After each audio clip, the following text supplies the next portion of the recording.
Okay. There are moments in life where you're like, where was I that day? I'll remember the day when Michael Jackson died. There's certain times just come into your mind, you're like, wow, what the hell's going on? We were meant to wait 2 minutes, but I just could not wait.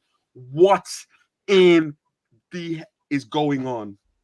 Now I'm standing. Jack is standing. I'm sitting. I can't sit down. I can't sit down. I honestly might stand for this one. Let me say it. This is not paraphrasing. This is not rumors. This is not speculation. Facts upon facts upon facts. Yes, guys. Lionel freaking Messi, the greatest football player in the world today, the greatest football player ever. We'll have that debate. Is not going to be a Barcelona player anymore. This is the biggest announcement, not just in the history of football, but the history of sport in general. Nothing trumps this. Nothing. No LeBron James move. No Brady to the Bucks. Tom Brady. Yeah. No, nothing like that. This right here. No, Cristiano Ronaldo. This Lionel Messi will not. Jack, it's unthinkable to think Messi will not be wearing a Barcelona shirt. I remember I done a video 2 weeks ago with Timmy. Yeah. On like Lionel Messi, looking at all his great moments of Barcelona and how we were reminiscing, thinking that, okay, we're getting 5 more years of Messi at Barcelona. It's not going to happen. No. How? Where? So, listen, I got to vent first. I just been to the gym. I'm sweating. I have to come on here. James has got a baby blue Man City kit on too. I'm just saying. Oh, no. Jack, no, I'm only kidding. Like him in the Premier League. Yeah, him in the Premier League would be nuts. Like let's not try and like think otherwise. That would be ideal. It feels like PSG and it feels like Mbappe to Real Madrid. Like we'll see. But again, like is Mbappe now going to want to make that move? Because James, as a league, La Liga is on a steep decline right now. A steep decline. And obviously, you know, we can talk about Serie A as well, potentially going that way with Lukaku, and we'll get into that in future. But obviously, the hot topic right now is obviously going to be Messi, obviously. So, for those of you in the chat, I don't know how many people we got in here now, James. I don't know if you can let me know on that. We have around 3 right now. What is happening in La Liga at the moment is that there is a kind of salary cap limit, and the idea here is it's an attempt at trying to make things as fair as possible. So the idea being that if a club just has a bunch of money, they can't just bring in a bunch of players and then just dominate the league. We know that kind of the big 3 dominate anyway. So what happened? Lionel Messi was a Barcelona player up until the end of July or the end of June. I think June 30th, right, is the official kind of date. June 30th comes and goes. Lionel Messi is technically no longer a Barcelona player. Under the La Liga rules, Barcelona's current kind of financial situation, they were well over the salary cap limit. Now, the problem with that is you can't sign any new players.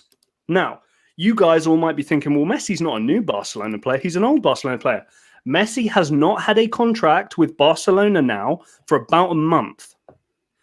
Signing Messi to a new deal would still be technically considered and, you know, delineated as a new signing, registering a new player. Because remember, guys, this isn't slavery. You don't own the player, right? You own you own the registration to the team. Right? You own the registration to the team. He was no longer registered as a Barcelona player. So getting him back on the wage bill would have been registering him as a new player. Now, we've seen some smaller contracts be added on. So like Memphis Depay, obviously we've seen come in, these kinds of things. But Messi's deal and the size of it, I think Barcelona were honestly expecting like, we needed more players to go at this point. Messi, I don't think personally was convinced by the economic situation of the club going forward. I don't know how competitive he thought they were going to be. And again, this is a business. James, you mentioned before we started recording here, Christian Romero supposedly is an Argentinian player who Messi liked and kind of thought, oh, yeah, we need some help, supporting the defenders back there. Maybe that's going to be a go-to guy. That didn't end up coming through. Messi was already rumored to be taking a 50% pay cut going forward as just a favor to the team. And I think, push has come to shove to a certain extent. James, there are some reports saying that over the last 48 hours or so, Laporta asked for him to take even less money. He's already taken a 50% pay cut. It's the best player in your club's history. He's going to win another Ballon d'Or. It's the best player in the world right now. Let's just get into a few comments. Yeah, sure. Before we start, we're going to What's up, everybody? What's up, everybody? Guys, what is up? This is generally, I'm completely blown away. I don't have much to say because I'm still trying to get everything, and I'm pretty sure you guys are like the exact same thing. We're gonna flow through a few comments right now. We're gonna start off with, we're gonna start off here, Jack. Sammy, I need Messi to PSG so we get Mbappe. Look, Sammy, it's not all about you and Real Madrid here, okay? We want him in the Premier League too, so I'm just saying. But no, look, in all seriousness, Sammy, if I'm a betting man, and I am, I think Mbappe to Real Madrid. I've told James I expect in the month of August Mbappe to be a Real Madrid player, and I would say that is just going to expedite, the Messi talks to get him playing in Paris. Oh my God, Sammy, what was that last one, James? Sorry, Pep about to drop Grealish and go back to Villa. Listen, that might be a possibility, Sammy. I'm actually not playing that. It's a serious possibility. I get it, Jack Grealish, but chance to get Lionel Messi. Also, everything changes too. now. Forget about it. Like Spurs fans too. Everything changes now because the leverage now is that Harry Kane was kind of like the sought after guy from Man City, and like Jack Grealish. With Lionel Messi available, are you telling me that these guys are going to be like teams are going to really care about them as much? Like, let's be honest. There's only really two teams that can really sign Lionel Messi. It's PSG or Man City. Man United are in with a shout too, but again, Man United are in with a shout to sign Jesus, but it just doesn't seem like the right fit. You would kind of wonder why. I think at this point, but yeah. So guys, I need to hear everyone's comments right now. Where do you think Lionel Messi is going to end up? Is it Real Madrid, for instance, PSG, Man City? Please comment down below, guys. Let us know. We have a few comments here, Jack. So yeah, what's up, Silver Surfer, Bryson? Appreciate you guys. Bryson left Temple and came back to the news. So yeah, I don't know what you were praying for over there, but something's happened. Which one do you think losing more, Barca or La Liga? Does Tebas? The problem is you need to see Messi as the asset he is. Right, and it's the exact same way that all the other Premier League teams don't want the main Premier League teams to leave and make a Super League because they recognize the value of their competitors. I guarantee you, all the other clubs in La Liga, Real Madrid included, will not want Messi to leave Barcelona because the value of their assets, their players, their sport, their league, drastically goes down. We saw it happen with Ronaldo, and now that it's probably going to happen with Messi, it's the same thing. So Tebas will, of course, be upset, but we can't look past how upset Barcelona are going to be about it. Listen. Barcelona, again, it's Barcelona. I think Barcelona will obviously miss out the most because they literally built their whole last 25, 30 years on just one player. But La Liga loses. Like, people watch La Liga for Messi. Yeah? Right. We get it. The Clásicos are always going to be Clásicos, but the fact that Sergio Ramos isn't going to be at Real Madrid anymore, and the fact that Lionel Messi, the main reason for the past 20 years why we cared about the Clásico with Cristiano Ronaldo, ain't going to be there, that loses a lot. Like, to me, I get it. There was a lot of Barcelona fans, but Messi has a lot of fans too. And where does the Messi fans go? Also, quickly, and I know Sammy's in here somewhere. Like, just to ask Sammy as well, do you think Kylian Mbappe is going to want to go to Real Madrid now? I don't know who's the big draw in La Liga now to make that a great league going forward to win Champions Leagues and get bigger broadcasting deals. If I'm Mbappe, I'm going, damn, can I sneak my way into the Premier League now? Guys, this is just my opinion, and I'm going to say this here. I don't believe Barcelona are going to make top 4 this season now. Dude. No, Jack. I look at this right now is that they built so much on Lionel Messi and they were so dependent on this one player. Now that he goes, it shifts completely.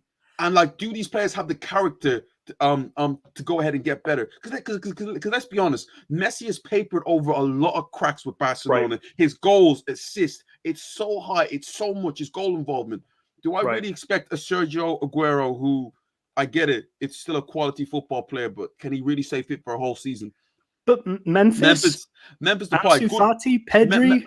Yeah, but listen, there's levels to this game, and you can do it for Lyon. You can do it for I don't know what other teams that he's played for. About man, you can do it at PSG. Holland, when the PSG. stage, but when the stage is that high at Barcelona, you have 100K, you have 100,000 fans there every single week, expecting wins, expecting goals. It's different ball game. Now, I'm not saying he isn't going to deliver. He will deliver, but to deliver to Messi's heights, it doesn't happen like that. Sevilla, to me, teams like Sevilla already beat Barcelona. To me, they go ahead of Barcelona. There's a lot of teams there that are going to think, "Ooh, maybe we can get them." But let's get Bryson. Look, your point there is like spot on. Yeah, like I think Pep's gonna spit out his coffee, drop his mug, and rip up that Grealish contract and see what he can do. Like let's be honest. It's a huge pull for a team, and City and PSG. We know those are the main teams behind it, because the moment you sign the best player in the world right now, who's definitely going to win a Ballon d'Or come the end of the year, there's a big chance that come the end of the Champions League season next year, you've got another option there to help you win it, PSG or City. Rumi, this is okay, because here's the thing. We know what Messi's like as a character, generally speaking. He's not doing anything out of spite. He's not doing anything to prove a point or anything of that nature. To me, if Messi feels comfortable with it, and we don't know what the conversations have been behind closed doors, if Messi wants to hang out on a beach in Miami, right, over the next however many weeks, months, whatever, until the contract situation and the finances are sorted at Barcelona to then return at some point, I can see that as a definite possibility. Rumi, I rate Rumi's right. What it is? Messi to me has 3 more years at the highest level in football. He's 34 years of age. To me, I think he's going to spend 2 to 3 more years wherever he is, and then he's going to play in the MLS, because it's always been his dream to play in America. He wants to play in America, and I feel like that's going to happen. But I think he will be at a European club this season. I can't see him going to the MLS. I think it's just it's a waste of a talent, But the thing is, James, the moment you sign for that European team, if something financially gets figured out at Barcelona, which would enable him to go back and be part of the project. But here's the thing, James, the moment he's at a PSG or a City or whatever, he then is exempt from the Champions League competition for that whole year. Whereas if he does spend 6 months in the US, signs in January, he can then still go and play in the Champions League for Barca. I don't think you can be tied in the Champions League anymore. I think it's you can't be cup tied in the Champions League. No, you can't become tied in the Champions League. No. Oh, okay. No. We're a sly. If Messi comes to the Premier League, I'm done. Every good player comes to the Premier League. It's not good football. Look, James and I, I'm sure, are going to agree on this. Very selfishly, we're going to say, well, yeah, we want him to come to the Premier League. We want all the best players in the league that we watch week in, week out. Of course we do. We want the product to be as good as it can be, so that when we go to games, when we are embraced and emboldened in the culture, all this kind of stuff, that's exactly what we want. But again, for the worldwide, support of these other top leagues around the world, we've seen Italy take an absolute beating, with Lukaku potentially leaving, Hakimi, these kinds of guys, Juventus, their financial situation. It is a shame, but obviously selfishly for us like British lads, there's a certain level of we appreciate that. Thank you. Does Messi comes to the Premier League, it's over. It's over. It's like, wait, is it whatever team he joins? If he joins a Man United, is it over? If he joins a Man City, is it over? Wait, so you think if he joins Man United, they automatically win the league? It's almost. So I agree too. 100%. James, I think that any of those kind of top 4-ish teams, so the 2 Manchester clubs, Liverpool, Chelsea, and then Arsenal. I mean, James, seriously, all jokes aside, if you can keep things nice and tight, and then you let Messi do his thing, you're telling me that you don't think Arsenal could then make a push? This is Messi we're talking about here. If Messi joins Arsenal, I think I will literally cry on this channel. You hear me? I will cry on this channel. I remember I was speaking to my friend Jed, and he goes to me, if Messi leaves Barcelona, he's gonna chop his balls off. So So listen, listen. I'll remember that one. But let's go into a few comments. Bryson, Messi most likely wants PSG. He wants to play with Neymar. City will push extremely hard, have the leverage of Pep. Look, absolutely spot on. I think. Do you guys not find it weird how Messi's more than likely going to join PSG, but Neymar left Barcelona because he didn't want to be in Messi's shadow anymore. By Messi coming to PSG, doesn't he not automatically go back into being Messi's shadow again? It doesn't make sense for me in that way from Neymar's point of view. But do you want to play with Messi? Of course you want to play with Messi. It makes absolute sense to want to play with the greatest football player ever. Yeah, I think that, that narrative is not strictly something that was ever kind of confirmed by Neymar to that extent. And I would also say that if he wanted some time to not be in somebody's shadow, I don't think he's really proven that at Paris Saint-Germain. I mean, we haven't seen him play all that often if we think about it in terms of his availability, and everyone raves about Kylian Mbappe. So, if he's trying to be, his own and not in somebody's shadow, he didn't make a very good career move. Sammy, Gary Lineker is such a Messi fan that wherever Messi goes, that's where he's going to sign. So this La Liga contract that he signed already, he's already moving. He's going to find if Messi goes to Ligue 1, he's going to Ligue 1. He is that big of a Messi fan. Imagine that he finally goes back to La Liga and his favorite player isn't there anymore. That's so sad. Rumi, Barca messed up now for at least 10 years. Yeah, and the rest, mate, and the rest. Seriously, there needs to be a total shift back to the academy there and figuring out what's going to happen there. They've got some serious talent there that they can build around, and a couple of nice pieces that are already there. I don't think it's like James. I can see them finishing third or fourth. Right. Mm-hmm. I know you said they won't make top four. To me, they could finish fourth. I'm not going to rule out them finishing fourth. But the thing is, I said it's a possibility that they can finish outside of the top four. 100%. It's a possibility. 100%. But my only problem with this whole thing with Barcelona is that this whole situation of Messi leaving and this thing about, Barcelona are going to be done, is all Barcelona's fault. Barcelona got to a point where they made Messi bigger than the club. It's almost like whatever Messi does, we have to do. We have to do this. We have to do that. Messi, yes, the greatest player to have done it there. But you need to prioritize outside of Messi at a time. And to me, that shift should have happened 3-4 years ago. You should have been looking at that. And to say that Barcelona won't be great, look at what Barcelona have in their hands. Ansu Fati, Pedri, Frankie de Jong. Some talented football players. Memphis has looked great in preseason too. Memphis Depay I'm not going to say he's going to do Messi type stuff, but that could be a real spearhead going forward, and somebody to hang your hat on. Aguero is an experienced pro. But my thing is this: is that okay? I look at the Barcelona team and I think that they brought in some players just for Lionel Messi, and I get it. It's Lionel Messi, but does Sergio Aguero sign for Barcelona if Messi isn't there? I don't think so. No, I don't think so. I don't think half the players join if Messi isn't there. And because they prioritize so much on Lionel Messi, I think it's handicapped them, in a way. But there is still so much talent there that they shouldn't be handicapped. You shouldn't be looking at thinking, Barcelona won't be successful. Barcelona won't be that, because there's a lot to work with there. But it's a business. Aguero, Messi, any of these guys, the relationships that they have wanting to join somebody for a certain reason. I tell you, Jorginho Wijnaldum turning down Barca to join PSG looks like a pretty smart move right now. I'm just going to put that out there. But Aguero signing the contract on the basis that Messi will be there, and then Messi having the chance to not do it. It's pulled management again from Barcelona. How many times, James, have you heard me bitch and moan about how bad the kind of front office team there is in terms of figuring stuff out contracts-wise, transfers-wise? Just another shining example of it. They could have been preparing this whole time for Messi going if they'd have just, assessed where they were going to get and move from there. But that's not what they've done. They've delayed, and here we are. We have another comment from Sammy. If I'm Mbappe, I'm nothing joining Madrid. I'm not joining. Do you think that probably means if I'm Mbappe, I'm not joining the Madrid squad? Is average. The manager is finished.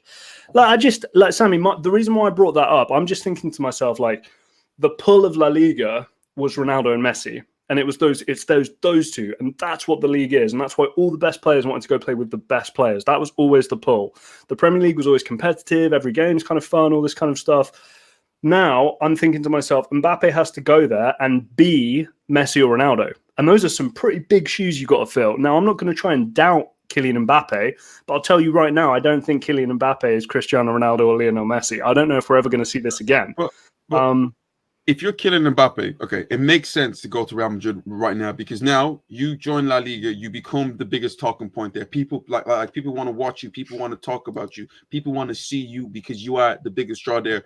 But also, you can look and say, okay, I get it, I've 1 year left in my deal, but Messi, Neymar, Sergio Ramos, all these players at this football club at this time, Donnarumma, destined to go to a Champions League final. Do you really want to turn that down to join a Real Madrid team that is kind of in a weird transition? James, but again, like it's a business. PSG need to live and die. If PSG accept the offer that Real Madrid are probably going to put out for Kylian Mbappe is well within his rights to turn that down, run down his deal, and sign for whoever he wants, maybe a Premier League club starting next season. That's what I'm saying. That's why we have to be smart with our decision making here going forward. You know, the Harry Kane thing, I mentioned this before, and just very quick aside on Harry Kane.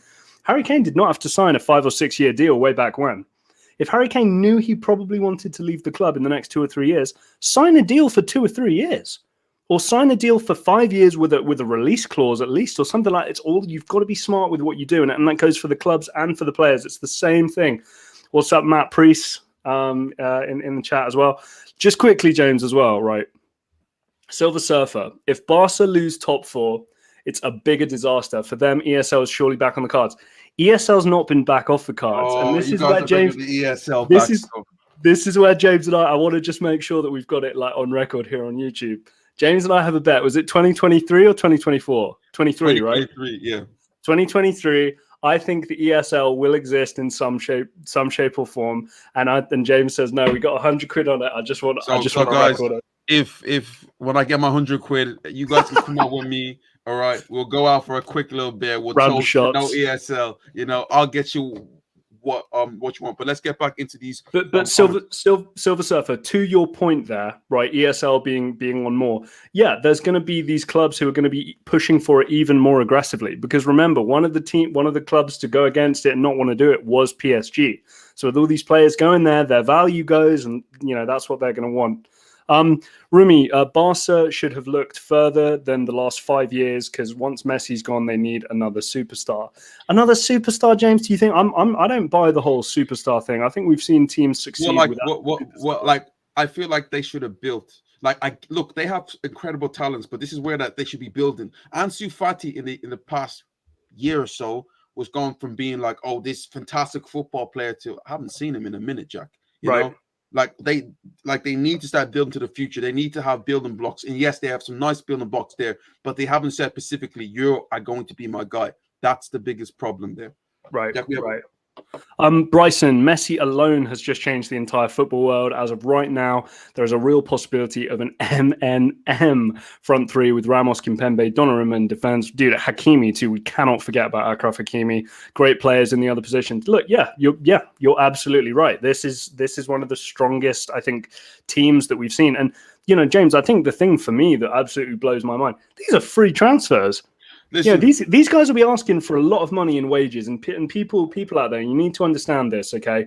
A transfer is only as good as the total deal, okay? Because if you sign somebody for £1 GBP, right, pound sterling, and then you pay them $1 million a week for 5 years, that's a lot of money that you're putting into that player. In the same way that if you buy somebody for 50 mil and you pay them £1 a week, that's a pretty good deal in terms of wages. You have to remember that PSG will be forking out a lot of money in wages for these players. But in terms of incoming straight away, the Mbappe deal going out could fund all of these things very nicely. I don't know if, you know. But also, Jack, think about this. PSG could get Lionel Messi on a free. They already got Donnarumma on a free. Sergio Ramos on a free. Gini Wijnaldum on a free. Think about how much that would have cost if they were under contract. Right 100%. Yeah. Like 300 million pound summer, probably. PSG might have the summers of all summers, which is incredible to think. And they haven't paid anything. And also, losing Mbappe doesn't look that bad now. Let's be truthfully honest. Like if they lose Mbappe for, let's say, because Mbappe should have been going for around 250. I think it's, first of all, the money is incredibly, and Right. it's like, it's mad. But they could lose Mbappe for like 120, 150. Right. They'll still gain a lot, because why? They have Lionel Messi on their team. I But get James, it, long term, Mbappe makes sense, but them 3 year spurts where you can win numerous of Champions Leagues with Lionel Messi, would you not take that option? But James, we talked about this, didn't we, before going live? Guys, I'm not trying to be an Mbappe hater here, but this is Lionel Messi we're talking about. PSG will upgrade on Kylian Mbappe. There's not very many players you can bring in to upgrade on Kylian Mbappe, but Lionel Messi is one of them. There was literally probably only one. And right. And like, they might get him. Also, guys, if you haven't subscribed yet, please hit that subscribe button. Also, hit that like button, and let's get the algorithm going. We have a few more comments here, guys. Anders, keep the comments coming. I know it's unlikely, but imagine Grealish, Kane, and Messi in the same team. Yeah, look, I just, financial fair play, I know at this point is a little bit of a joke, but 230 million pounds and Lionel Messi on the wage bill, with Kane's wages, what he's going to want. Grealish, I'm sure, is well over 100,000 a week playing at City as well. I don't see that happening. And imagine it happening. As nice as that is to imagine, the PSG option is much more fun to imagine, in my opinion. Oh, and also, this is just my opinion. I don't think Harry Kane fits Lionel Messi compared to other players. Harry Kane wants the ball to feet. He's a shot shooter where it's like ball into him, shift, shoot. He's not the type of player that can get around the place and make runs like a Lautaro Martinez did for Argentina, like a Memphis Depay is gonna do for Barcelona, or like Neymar who does run off the ball. Harry Kane needs the ball to feet, and it just doesn't work out to me logically. No. And even someone like Jack Grealish too. Jack Grealish don't move that well off the ball. You know? No, and we can't start. Look, I rate Harry Kane very highly, and Harry Kane could be in that conversation with those PSG guys, no question. But Jack Grealish is not on that level yet. Let's be clear. Even then, Jack Grealish joining Man City, it's going to be interesting, because the way he likes to manipulate the ball, he likes to take 4, 5, 6 touches, and the Man City team that Guardiola loves the ball to be moved like that so sharply, so quickly. It's going to be interesting. You will see a completely different Jack Grealish. We're a Sly. I hear that Barca got a loan money deal from the Bank of America.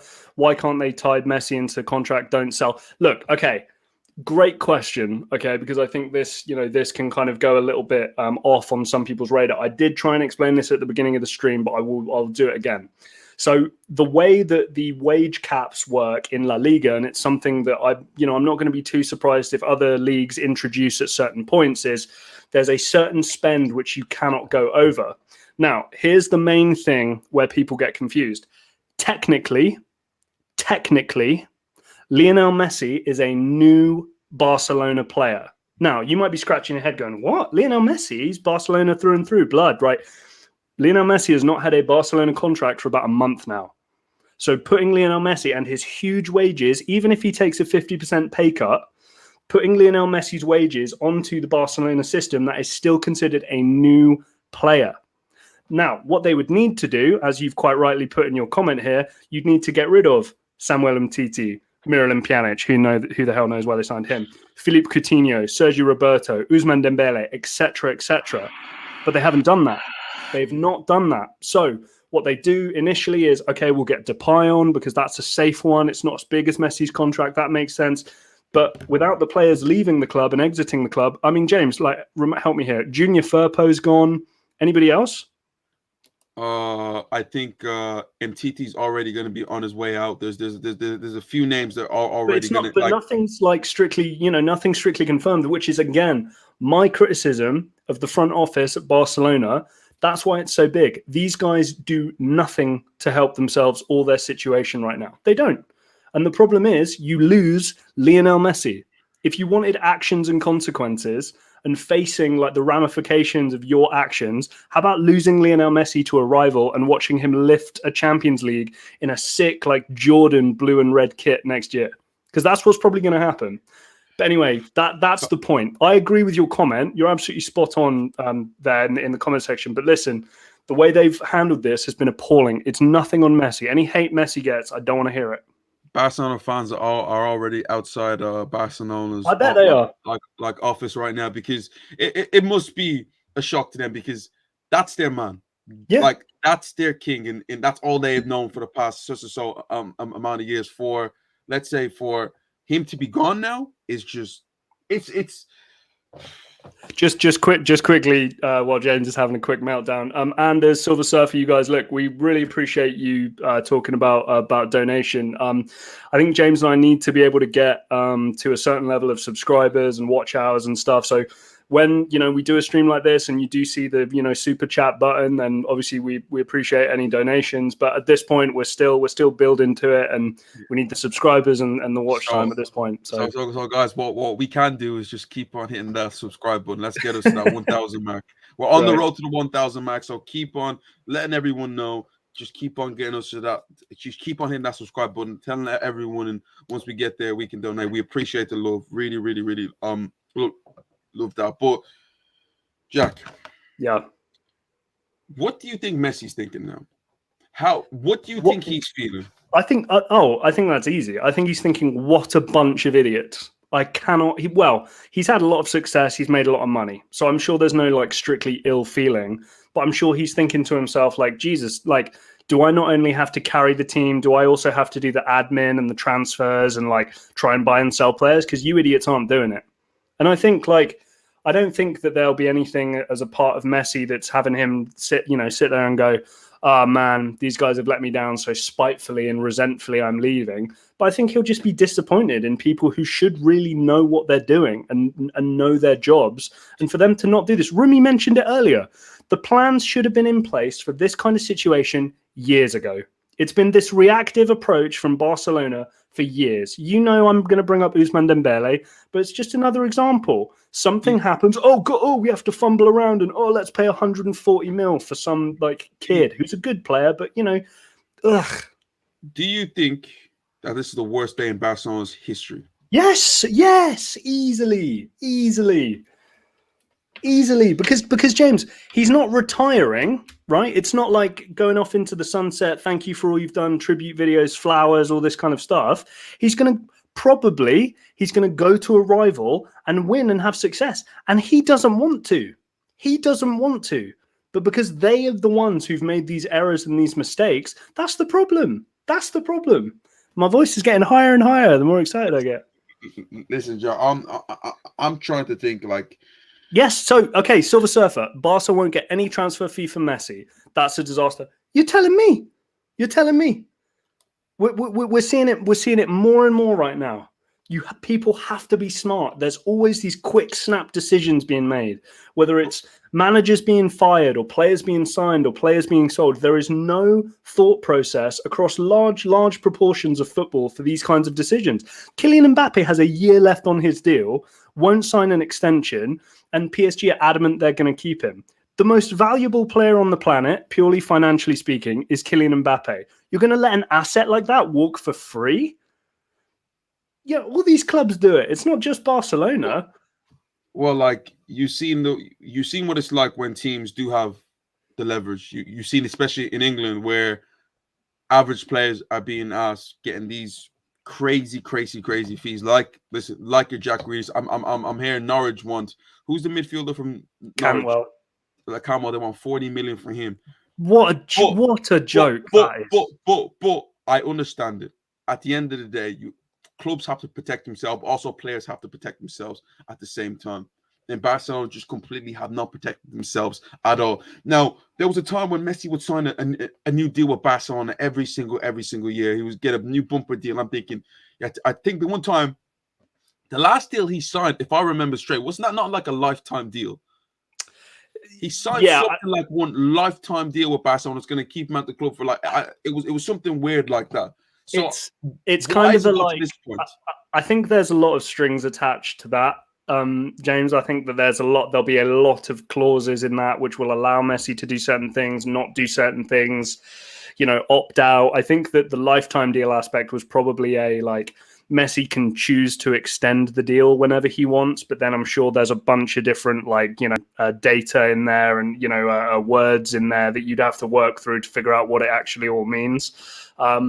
again, especially within sports contracts across all sports, we know this, that something can look one way, but is actually not that way. It usually happens more often than you'd think. But yeah, I mean, Jack, dude. also, I just want to bring it out to the people who are watching right now.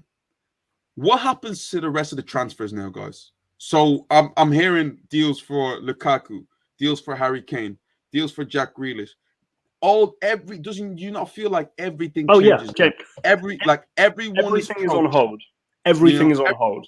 Everyone's approach is like, okay, Messi is gonna do this. Wait up, because to me, the domino effect now is going to be crazy. Because I look at a team like Man City. What are they going to do right now? Because the Grealish deal is almost done. Do you put that on hold to get a player like Lionel Messi? Because I would in this situation. James, Chelsea. Like seriously, think about this. You might think, no, surely not. Roman Abramovich is your owner. Roman Abramovich. I'll repeat that for the people in the back. Roman Abramovich is your owner. You don't think a man like Roman Abramovich is going to want Messi 10, rip the number off, what is it, Pulisic, rip that number off and give it to Messi in a Chelsea shirt at Stamford Bridge? If you guys remember in 2014 or 13 when Messi liked a few Chelsea pictures or like followed them or something like that, Chelsea fans, it's a possibility. Lionel Messi at the club. Are you telling me you wouldn't want that to happen? If Messi joins, it's honestly shut down. But we have a few. Bryson. The scary part of this deal is the flashbacks I get to LeBron leaving Cleveland for Miami in the NBA. This could potentially change football forever. The same way LeBron. First of all, Bryson, appreciate your comparison there and your point. This is way bigger than that. Way bigger. Way bigger. This is the biggest sports move we have ever seen. Ever. In like LeBron leaving was just like, yeah, I get it, changed the landscape of the NBA. But it was always going to happen. It was always going to happen. This one is like when Ronaldo joined Real Madrid, it wasn't a shock to you because it was like a 3-year like crescendo that was going to happen. This was something that it literally came out the blue. Yeah. 2 weeks ago, if I told you that Lionel Messi will not be a Barcelona player, you would have laughed because we heard that a deal was already set, that Lionel Messi was going to continue with Barcelona till he was 39 years of age. I got my Roma shirt on here right now. Okay, this is Totti leaving Roma. Okay, in like times a million, right? This is like arguably the greatest player of all time. And anyway, Bryson. The problem is that American sports have been set up in a way that can almost manage stars going wherever they want. Football isn't built that way, isn't supposed to be. Look, I agree with you. But the problem with this kind of capitalist structure that we live in European football is that the rich will always get richer and the poor will always get poorer. So the clubs will always have the power, but it's always going to be a select few clubs. That's the problem. That's why the wealth needs to be distributed better. That's why we need something brought in for the way it is. Because the problem I have with people who hate the European Super League model is the alternative is nothing. And it's just going to get worse and worse where we're at now. We need to somewhat hit the reset button at some point here to try and create a bit more competition across all the leagues, because we know it's the same faces year after year. The one thing we can say with the NFL, NBA, these kinds of things, it's new faces nearly every year. No, Jack. James, it is in the history of football.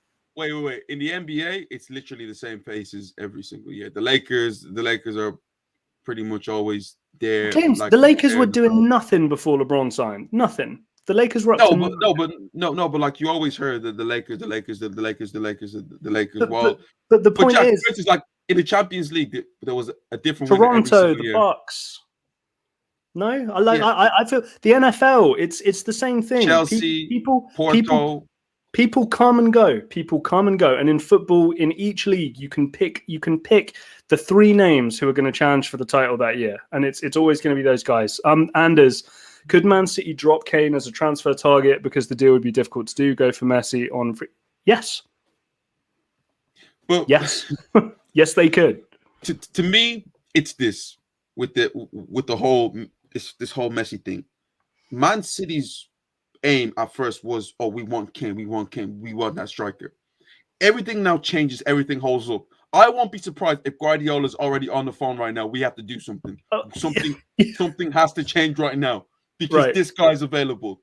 Right? Yeah. I don't care about Jack Grealish. I don't care about Harry Kane because what player fits Guardiola's system the best? And like it not being close. Yeah, Messi. Come on. Right.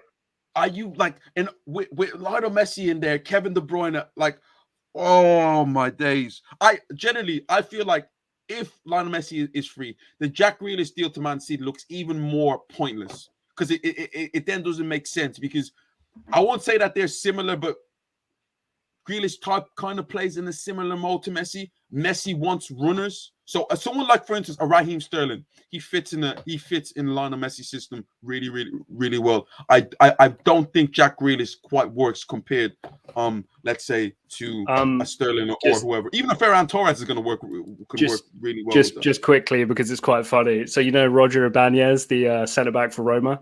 I just quote tweeted this thing of him and Zaniolo being like, both my boys in one photo. He liked the tweet, so I'm getting a nice hit of dopamine right now from that. Soon. Silver Surfer, what does it take for a team to bid and attract Messi? Just a week to it? No, like money. Listen, guys. Also, just a quick one, guys. We have a few people in right now. If you haven't hit the subscribe button yet and the like button, please hit that and let's get ourselves going, please. Guys, money is of no object to Lionel Messi. Now, some of you then, in reaction to that, might go, well, why doesn't he just play for free? Okay, you still want to earn a wage to show your worth, but there's a sliding scale. You want the project and the aspirations for the team, the play style, what they're going to look to achieve, to also have the financial effect. And, as you slide one across, the other gets less. And then on the other side, it gets higher. That's the way it works.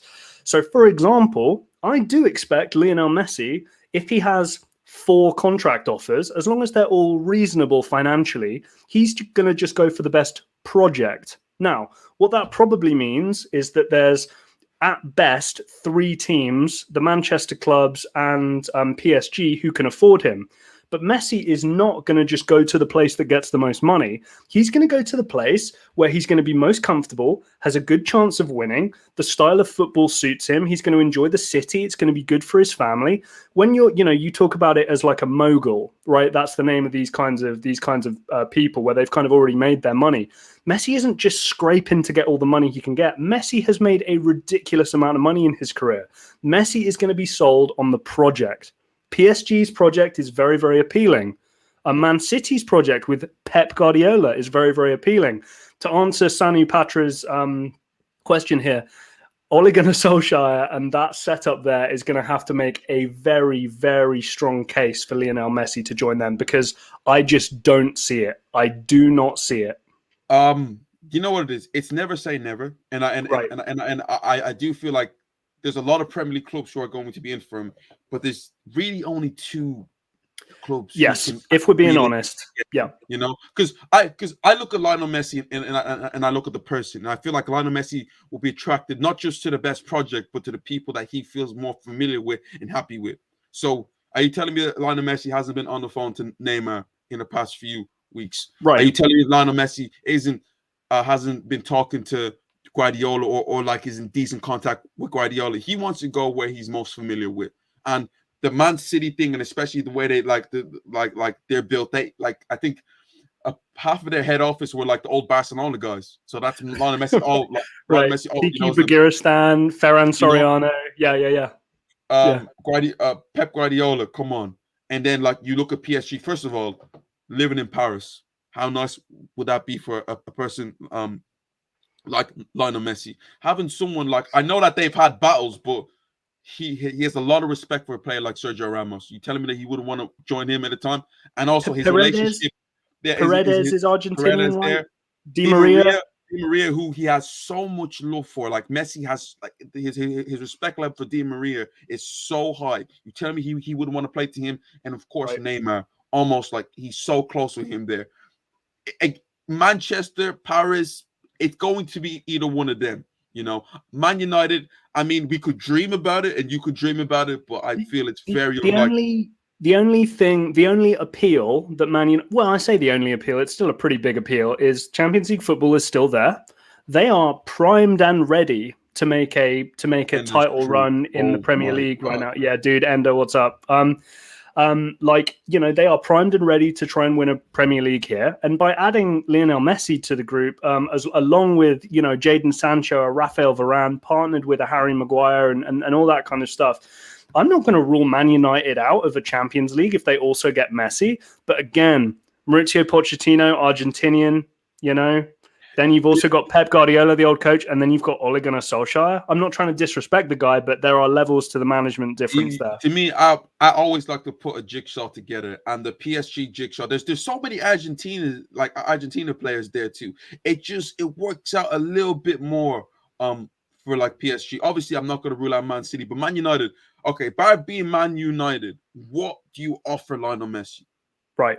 You don't really. And also, James, culturally as well, and I'm not trying to disrespect Messi here, but with the cultural reboot that they have at Manchester United right now, I don't think bringing in a 34-year-old who doesn't really get it, probably doesn't speak English either that well, I don't think that's going to be a guy to bring in. I don't think like Messi in a change room with Jesse Lingard and Paul Pogba, you know, them man trying to do their thing on TikTok, and Messi's like, yo. Yeah. Boys, how old are you? I don't think it works out like that, but you never know. You never know. Just a few more comments here, Jack. Yeah, of course. Yeah. Sammy, if we sign Messi, I'll forgive Perez. Oh my God, that's hilarious. So Versly, even without that money from La Liga, Barca should have to keep Messi. What happens with Messi willing to get a pay cut before Messi's not convinced by price? So dude, this is the thing. Messi is considered, technically speaking, I can't say this enough because this is one of the most important reasons why he's gone. Messi would technically be considered a new player for Barcelona because of his contract expiry about a month ago, right? Now, to sign a new player, you need to clear the amount that you're over the salary cap that Barcelona are. They have not done that. Our guy here who made the comment, Versly, as mentioned, the players who they did not shift to make room for the Messi contract, even on half wages, not getting rid of Coutinho and Titi, you know, Pjanic, all these kinds of players. That is why Messi has now gone. That's part of the reason. And the project has not moved forward. But also, you seem to forget Barcelona still have Antoine Griezmann, Coutinho, Dembele. Like, frick it. And you tell me you can't compete on a lot of money. Like that. Yeah, and also, and James, they've had offers for those players which they've turned down. This is the problem. Bryson, Messi will get an acceptable wage no matter where he goes. Exactly, I agree with you. It's his. We have another. Where he wants to live, who he wants to play with. Yeah, no. Yes, Bryson, you're absolutely right. He's going to be convinced by the project at the end of the day, the footballing project, where his family are, all that kind of stuff. Bryson, apparently Messi really likes Christian Romero, the new Spurs centre-back. What are the odds of Messi once he spent Thursday nights playing in the third division Irish teams? Hey, and Roma, dude. Come on, we're playing in the Conference League too. I mean, but apparently that was also kind of the straw that broke the camel's back, because Messi wanted Christian Romero to come into Barcelona, and now he didn't come in. It's almost like, so wait, you guys aren't really that ambitious, to succeed. Because let's really look at it. If Barcelona went in over Tottenham, are you telling me Romero's going to pick Tottenham over Barcelona? No, of course. No. And it will just purely, I'm sure Atalanta probably just rejected Barca's offer because it was less than the Spurs offer. And fair play for Spurs getting their guy. I guess that's something we'll look at a little later. So Virasly, Messi to PSG 60%, City 35%, and other clubs 5%. Yeah, I mean, look, Pep is going to have a word. Okay? And it would be very interesting now to see if we go a few weeks, maybe just a week or so, without hearing news on Grealish or Kane. That's going to be very interesting, because the Grealish one, as far as we've seen, the Grealish one is all done, right? But if that is now held back a little bit and, Pep starts having a word with Messi, that's what we want. But the PSG one looks very, very likely. Do you want to just touch on that comment, James? Which one there? The one you've put up. The one thing I'm going to say about this is that I'm not doing zero predictions till all the cards are set, because I could predict right now and tell you right now, I would still say Man City are the favorites to win it, but Chelsea could get Lukaku. Man United could sign another player. I don't know what's going on with Liverpool. It's been a bit of a weird one there. I can see why Liverpool fans get they need to sell. Yeah, they need to sell. You know, and then this whole Messi thing just hanging above everyone's head right now. I'm not making any predictions at this moment of time because James and I usually do our predictions, and then once the transfer window ends, we do our predictions. Usually, there's kind of a difference there. So Ender, this ain't good. Matt Priest, what's up, Matt? I think I got my mate Matt and Tom Mason watching. So what's up, boys? Too soon for Chinese Super League, do you think? Well, first of all, the Chinese Super League, a lot of the kind of free-flowing money that was just going into that league has now largely stopped. They've made sure, I think it was mainly kind of the Chinese Football Association, actually, they were looking at the amount of foreign players coming in, and they've realized, oh, well, China aren't going to be a good World Cup team, and, you know, the Asian competition team in the AFC, I believe the confederation is that kind of neighbors with UEFA. So what they've done is they've put in a couple of financial restrictions for some of the clubs, so you can't earn the money that you used to be able to do in China now. To be honest with you, I think the MLS is the one, because they have I think it's 2 or 3 slots where they're kind of exempt from the wage cap in the US for the foreign players to bring them in. So the US would be the one if he did want to kind of call it a career earlier and try and make some money in the US. But yeah, no, Messi in China, I'm not seeing it with the current format. Also, guys, it's literally just confirmed. Jack Grealish is a Man City player. Wow. 100 million. Guys, let's talk about other transfers too, because listen, with Messi stuff, we can talk about it too. Jack Grealish to Man City. Does this make Man City Champions League contenders now? Are they a lock to win the Champions League now? Harry Kane to Tottenham fans. Let me know what you feel about this Harry Kane thing. Him not showing up to training. Are you Harry Kane in? Are you Harry Kane out? Lukaku apparently on the move to Chelsea. Let me know, guys. Please, comments down below, guys. Silver Surfer, I know you have something to say there. If you have any more Messi questions, we'll definitely get into them. But let's get into some other transfer news too. But again, I just need to cool down. Dude, I'm seriously, I can't sit down. I cannot sit down.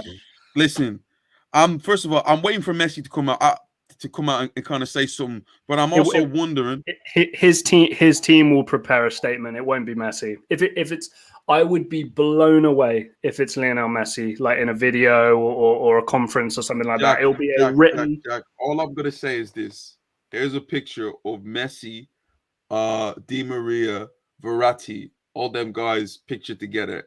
Now, this was taken like a few weeks ago. Are you trying to tell me my man didn't have a talk to them?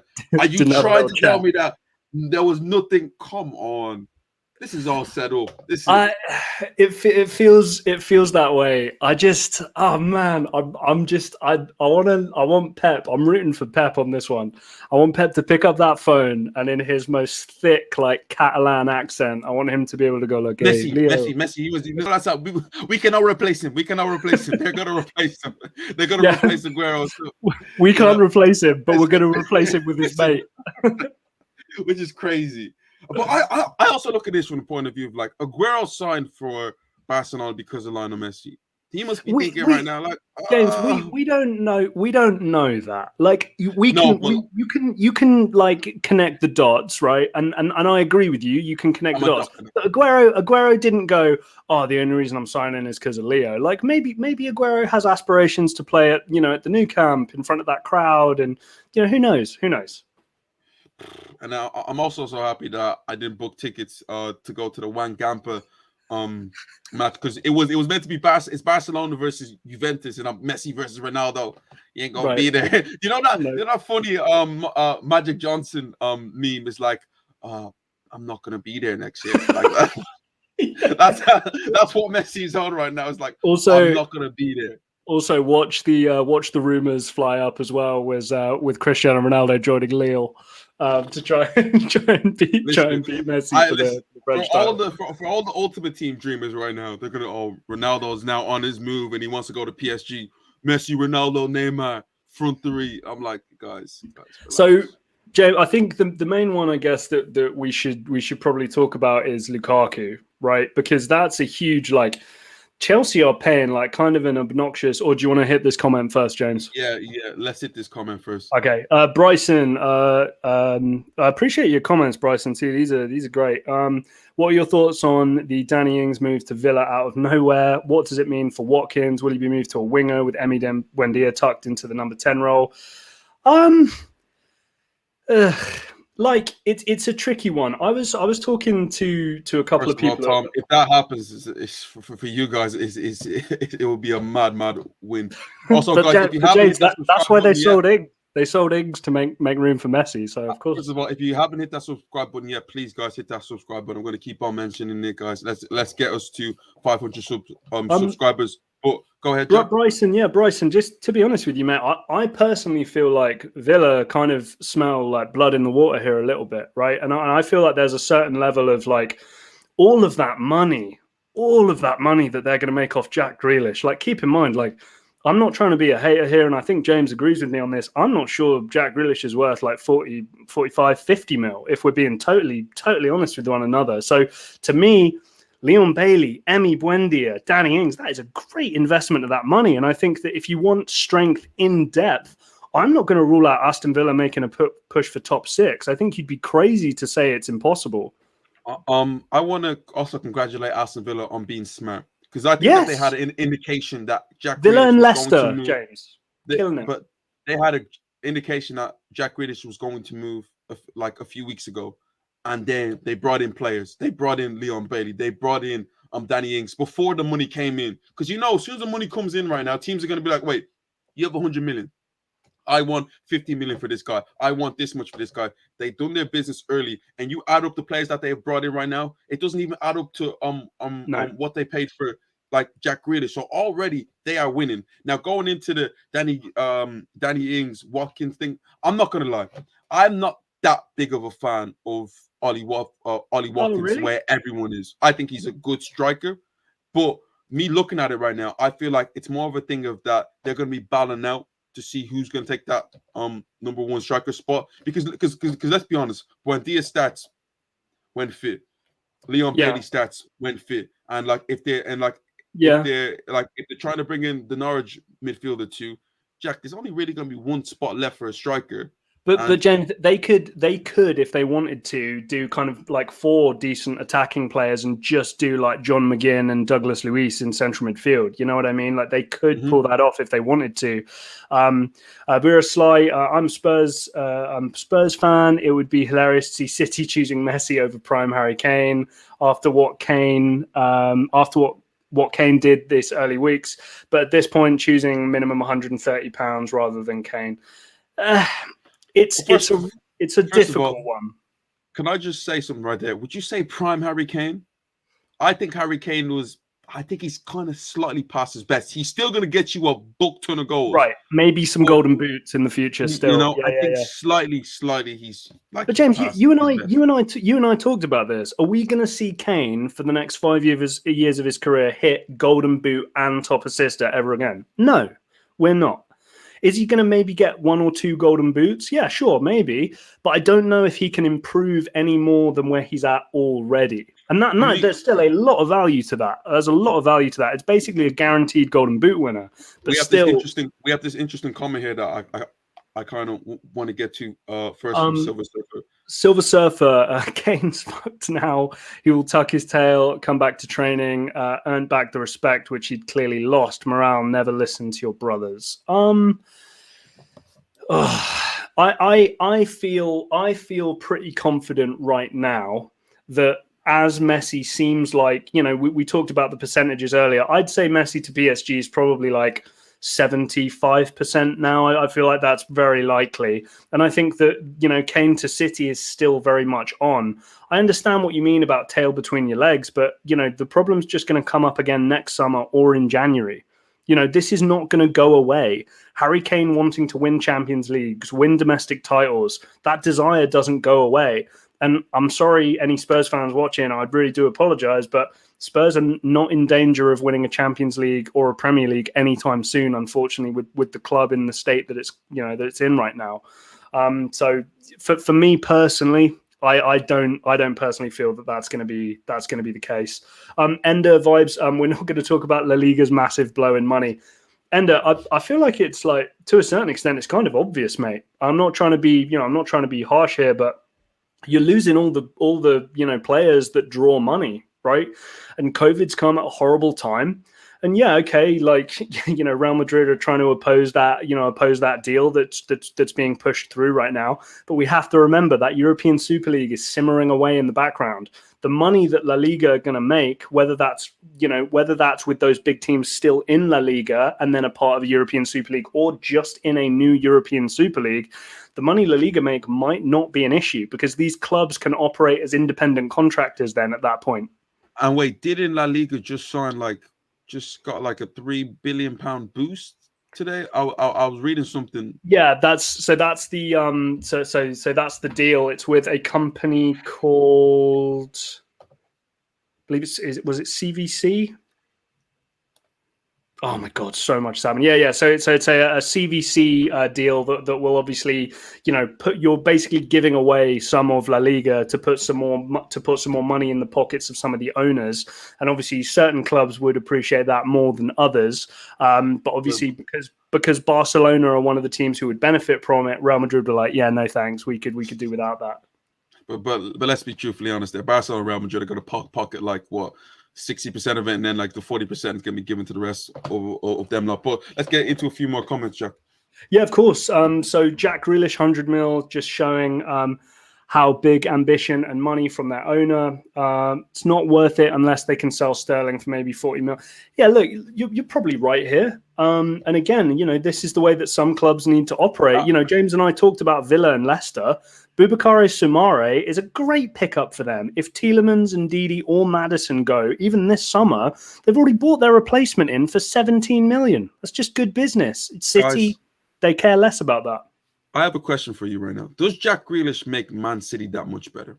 Like realistically, look at the Man City squad. No. I need to know, guys. Please comment down below. Does Jack Grealish make Man City that much better? We can debate about the money, but does he make Man City that much better? Right, 6 goals, 11 assists last season. Like, he was injured for a bit, but does he make him that much better? Another comment here, Jack. Yeah, Bryson again. For the Kane transfer, it's not acceptable to get less than 120 million. And Laporte, maybe Ake, because why would Laporte come to Spurs, or without Laporte, 150 mil? Look. I agree with you. I think that a lot of things can be kind of touched upon here. I think that there are definitely ways that you can structure a deal, maybe with some players involved that would work that way as well. Laporte is the one that, to me, sticks out like a sore thumb. I think that would be brilliant. I mean, if Spurs can go from their defensive woes of last year, starting next year with Aymeric Laporte and Christian Romero, I mean, what an upgrade that is. That's huge. And yeah, maybe somebody like a Sterling wanting to come back to like North London, why not? But realistically, mate, I think that Daniel Levy is a pain in the neck to negotiate with, and any deal is going to be very, very difficult to get through. But also, if you're a Tottenham fan right now, can we take the logic into this right now? Okay. Harry Kane is 28, 29. 18 months, he's going to be 30, 31 years of age. If you can get 100 million plus for him, plus a player, to me, it's a no-brainer. I understand how big Harry Kane is. I understand what he represents to this Tottenham team. But that value, that money, what it can do for you, because teams always look at this time, yeah, we lose a player. But you've seen teams, when they do it right, it really works. Look what Liverpool did with Felipe Coutinho. Yeah, but James, remember the Spurs example of when that happened last time was the Bale money. Now, look, you and I agree. This is a new era. You can learn from your mistakes. You can do it better. But I think, ringing in the ears of all those Spurs fans is, well, we sold our best player and we didn't really get too much back apart from like a couple bright sparks here and there. They think the same thing might happen again. I understand the fear there. But it's different now because Spurs didn't have a football director, and like the guy that they have in right now seems to know a lot more than what they knew back then. I feel like the elevation, the levels are like completely different. You can see the players that like Tottenham I look for. Christian Romero, to me, that is a great buy. No one was looking at him, and like for that price, what it was like 44 million pounds or something like that. It's a good deal. It works out really well for them. But I think my issue with the way that the Spurs higher ups have dealt with the Kane situation, I would be proactively negotiating with these teams. You can't tell me that if you are, a Daniel Levy or a Paratici now, that you wouldn't want to have an open dialogue with both City, Man United, maybe even Chelsea, who knows, and then say, hey, look, well, we're open to talking about selling Kane, but is Laporte going to come the other way? Is Sterling going to come the other way? We're open to talking with you, Man United, but can we get Eric Bailly, Victor Lindelof, Anthony Martial, right? Chelsea, it's another great example. You could have gotten like maybe a Kurt Zuma or somebody of this nature. So I don't know. To me, this whole kind of he's staying thing, it's not going to work in the long run. They should have been proactively trying to explore the options, because life is going to come at you fast, ladies and gentlemen. No Messi at Barcelona is going to come at you fast. No Kane at Spurs is going to come at you fast. No Ronaldo at Real Madrid, it comes at you fast. You've got to be ready. For a player also who typically misses 2 months of the season with an ankle injury, you gotta do the business. I don't know. Maybe just that's my feeling. But let's get through a few more quick comments. Yeah. Sorry. Silver Surfer. Forget footballing skills. The value of Messi is much more than any of footballing skills Kane can offer. Look. But let's include footballing skills too. Messi has more footballing skills than Kane any day of the week. Like, we've got to be honest there. Messi's one thumb has more footballing skills. Harry Kane's a baller. Let's not disrespect Harry Kane like that. But we got Jed. That's Jed. Jed, remember, I want you know what? He was the one who made that deal with me in the first place. But Barcelona pressure tactics from Jed. Watch La Liga ease their regulations for Messi to stay, knowing how much money they'd lose if Messi left La Liga. It's not happening. Leaving? Have you seen? No. Right. George is going to give his quick take on Messi leaving. Go on, George. Well, where's he going? Where's Messi going? Probably PSG. I think Mason Priest are watching too. Well, it's obviously clearly very big news in the sporting world, in the football world, for Barcelona. I mean, what are the terms? Do we know why he's leaving? So he'd have to be a new player. He'd be registered as a new player, and it's above like a wage cap for them. Okay. Wow, shocking news. I don't know if he goes to... Is City in the hunt? Well, City looking for a striker, Chelsea looking for a striker. George is also a Villa fan, and obviously Grealish just got announced too. Devastating news, I think. I was thinking about on the way here, actually. I was thinking that's tough on Villa to take. I think the best thing about Grealish being at Villa was having him in the England setup. Yeah. And that was really cool to have a Villa player in the England squad, and we haven't had that for a while. Yeah. Since the Milner, Gareth Barry days. Yeah, so we'll have to see how the players turn out. It looks like they spend the money quite well. Yeah. Getting a few players around 20, 30 million. So we'll see for next year. I mean, they might be better off on the table, but it's tough to see a really good player go. Cool. Well, appreciate that, mate. Anytime. Mason Priest are in there. So we just got some quick exclusives there, guys. Thank you for this. Villa superfan. So Versly, I'm sorry, James, your realistic logic is very different from Levy. I'm really confident with Laporte and Romero, our backline week in, week out. Look, yeah, sure. But again, I don't think that'll happen. I think Emerick Laporte will have to be really sold on the Spurs project. Like, I'm not strictly sure that's going to happen. But again, Nathan Ake, is that bad of a drop off from Laporte? I really don't know too much here. Bryson Coburn, no, Grealish doesn't change City, but the reason he is an £100 million player is because he's worth that much to Villa. Pretty much their entire attack, they need that to replace him. Yeah, look, guys, the value, right, of a player is obviously determined by the club and what price they want to part with for them to leave. But my response is, you've got to face the mirror back on yourself. You're not paying because of how important a player is to another team. You're paying for the importance that it's going to make to your team. My point here is, I think 100 million is better spent on this Man City squad on a couple of different positions and maybe a couple developmental positions for the future than it is for Jack Grealish. I totally get Villa's standpoint. Villa probably saw the 100 mil and went, okay, we'll accept that. But realistically, do I think 100 mil could have been better spent from Aston Villa? Yeah, of course. Of course. We've got to be honest here.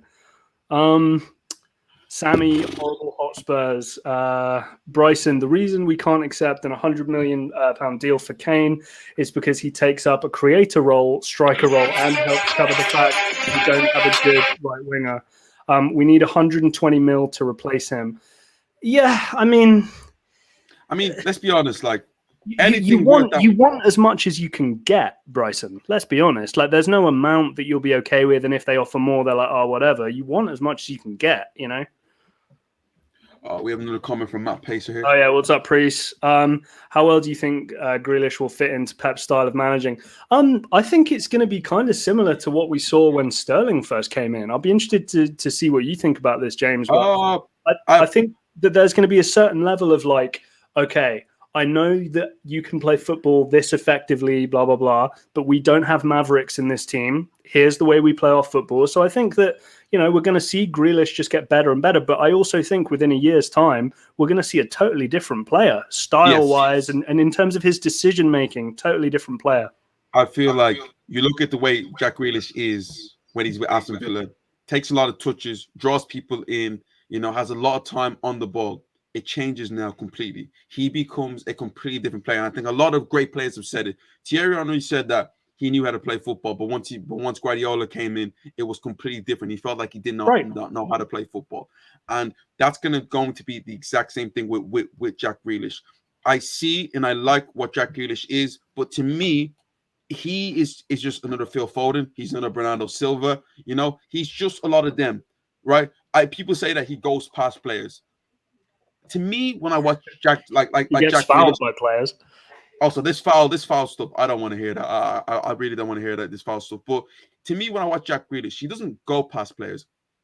He runs away from players. And you guys must understand this. It's a football thing. There's a difference. Someone like an Adama Traore or someone like a Neymar going at you 1v1 every single time. Jack Grealish doesn't really go at you. Yeah, he runs at you, but he runs in a way that he actually doesn't come at you. So it's now him being at Man City. We're not going to see him, the ball being switched, and he's going to be like an Iron Robin, taking a 1v1, open up and shooting. Right. It's going to be a completely different type of style from Jack Grealish. And I won't be surprised if you see him as a number 9, as a false 9 or even as a 10. Because the way James, he plays right now will not be the same in a few in a few months' time. Reports are suggesting that Pep wants to make Grealish like an 8. Like into maybe like a De Bruyne type role. I really won't be surprised because the way Jack plays, I don't think he's a typical Pep Guardiola winger. What Guardiola's had in the past: Robin, Ribery, Henry, David Villa. You know, all these guys, Pedro, all these guys who run in behind to get our players. He isn't like that. The one thing I will say though, mate, and this is a big thing, and I know that you're not a huge fan of it, just generally speaking, but it's a huge part of modern football. Winning a foul in a position that then immediately gives you territory, a shot on target, a crossing opportunity, set plays, that kind of thing. Grealish has immense value from that standpoint. Being the most fouled player is absolutely huge. But how much do Man City benefit from set pieces in all sorts? I get it. You know, set pieces are important, but for a Man City team whose main thing about keeping the ball, I don't really think it's like that big of a deal. But again, but James, you can on the break, you can totally reset, right? If you've just won the ball gets knocked up the field, Grealish can get fouled. Your whole team moves straight up the pitch with something like that. You know, I also feel like it can work in the other team's favor because Man City. How many times does Man City commit these cynical fouls just to get themselves set again? So you commit fouls with Grealish on the break when he takes a lot of touches. You know, commit a quite foul. A lot. Everyone. I mean, think of Rodrigo, Fernandinho. Yeah, it happens a lot. Doesn't it? We commit the foul, we get back into position, everything's cool. Grealish, to me, kind of would slow down Man City's play, but it's Guardiola we're talking about here. He'll change everything up. He spoke to him. But let's get into a few more comments here. Yeah, of course. So we got David Ebekemi. Welcome back, mate. Also read that Messi wanted Barca to sign Romero. Barca didn't want to pay the 50, 60 mil price tag. He felt Barca can't compete in the market. Well, look, yeah, that's absolutely spot on. And I'll be honest with you, again, that's a lot of money to be spending on somebody like Christian Romero. David, I love this question right here. What number in the back of Messi's shirt? That's going to be interesting because Neymar's number 10, right? Also, guys, I have a thing for you. Is Neymar going to bend the knee? Should Barcelona retire the number 10 shirt? Because the last two people who wore that shirt has been Ronaldinho and Lionel Messi. Do you want anyone else wearing that jersey? Because I don't think it should happen a lot. But for someone who's done so much for a football club like that, and obviously the previous wearers of the shirt have been historic, like Ronaldinho, should we just cut it up right there? No one else should ever wear that number 10 shirt ever again. I think that if Messi went out the right way, yeah. Has he went out a bad way? Has he really? No, he hasn't. But remember, Messi's not the one who retires the shirt. It's the club. This has not gone the way the club wanted it to go. So I don't think they're going to do anything like that. If this was a retirement, James, I think you and I would both say, yeah, retire the shirt. Like, it just makes sense. But this is not. We're probably going to see Messi, like, odds on. I would imagine the bookmakers right now are frantically changing the odds to have PSG as favourites for the Champions League next year. Because, yeah, chances are they're going to see Lionel Messi in a different colour of, kind of blue and red type of shirt lifting up a Champions League trophy. So, I think it's a little bit bitter there, What number could Messi wear? I think Neymar might have to give him the number 10 shirt because Messi. But James, like... No. Neymar can wear. I don't know. You brought it up. He left so that he could get out of the shadow of he's going to have him show up and just immediately give him the shirt. To me, it's just weird. Okay, me seeing Ronaldo where he wore the number 9 for Real Madrid that 1 year in 2010. That was weird. It got so bad that Ronaldo said, "Get him out the football club because I need that shirt." Messi without the number 10. I get it when he was younger, but he's worn the number 10 for 10 years now. Even Argentina, he still wears the number 10. What was he, James? Was it 19 or he wore the number 30 and a number 19? So maybe he could get like a number 19 or something. You know what, David? I know 23. Dude, 23 would Jordan. Be dope as hell. Yeah, Beckham had that shirt at one point. I mean, not for PSG, obviously, but Beckham wore that, I think, in a nod to those guys. And also with the Jordan crossover at PSG, that would be kind of sick. I'm not going to lie. That is actually unreal there. That's a good shout, David. I love that. Sammy, neither City or PSG will ever beat 2009 window. We signed 2007 and 2008 Ballon d'Or winners, plus Alonso, Benzema, Arbeloa. Look, Sammy, this is not the Real Madrid edition. This is the Messi edition. But yes, those were sick windows. Well, based on value, yes, they are going to win. Yeah. Bryson Coburn. I'd want more than 120 for Kane, but at 120 mil, that gives us maybe 40 million, 50 million striker, 20 million for a winger, 10 million to buy a yacht for Levy. Look, yeah, it all remains to be seen, mate. All right. And the thing is, you say 120 and that's fine, but we have to remember the person we're dealing with here. And yeah, unfortunately, all the leverage is on Daniel Levy's side right now. Because realistically speaking, I don't know how upset City are going to be at this point that they can't get Kane.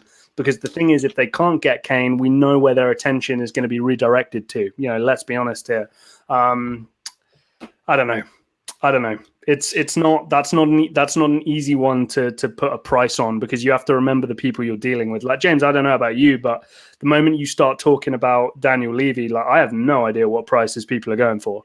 This is wasn't there some signing where I think somebody wanted a bunch of Son shirts with his name on when Son signed from Bayer Leverkusen, and Levy put that as an invoice on top of the fee so that they had to pay for the shirts as well, and that would have been like a couple £100. That's the kind of man we're dealing with right now. Count the pennies and the pounds will take care of themselves. That's the kind of man Daniel Levy is. Crazy. Tom Mason.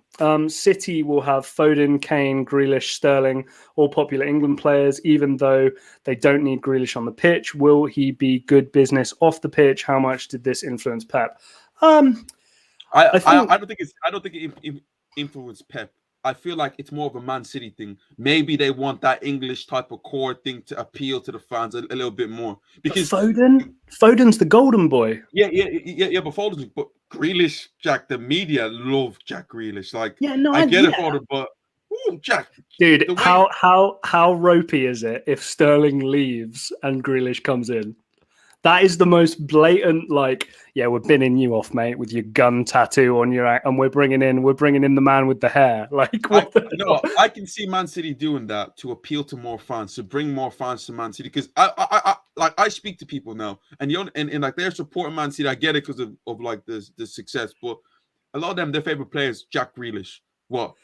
Phil Foden, now Harry Kane. How many Spurs fans are going to join? The other thing to mention as well, Mace, for your comment there is like with Brexit and with obviously regulations on work permits and stuff changing all the time. We're seeing a lot of English players get bigger contracts. We know that there's an English tax anyway. Man United potentially next season going forward are going to have a front three of Jadon Sancho, Marcus Rashford, and Mason Greenwood. That's true.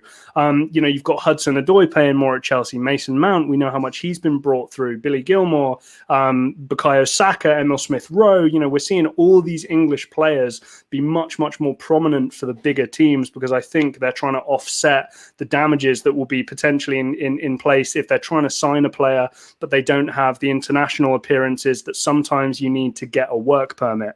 We know that work permits now are harder than ever to get for a lot of these clubs.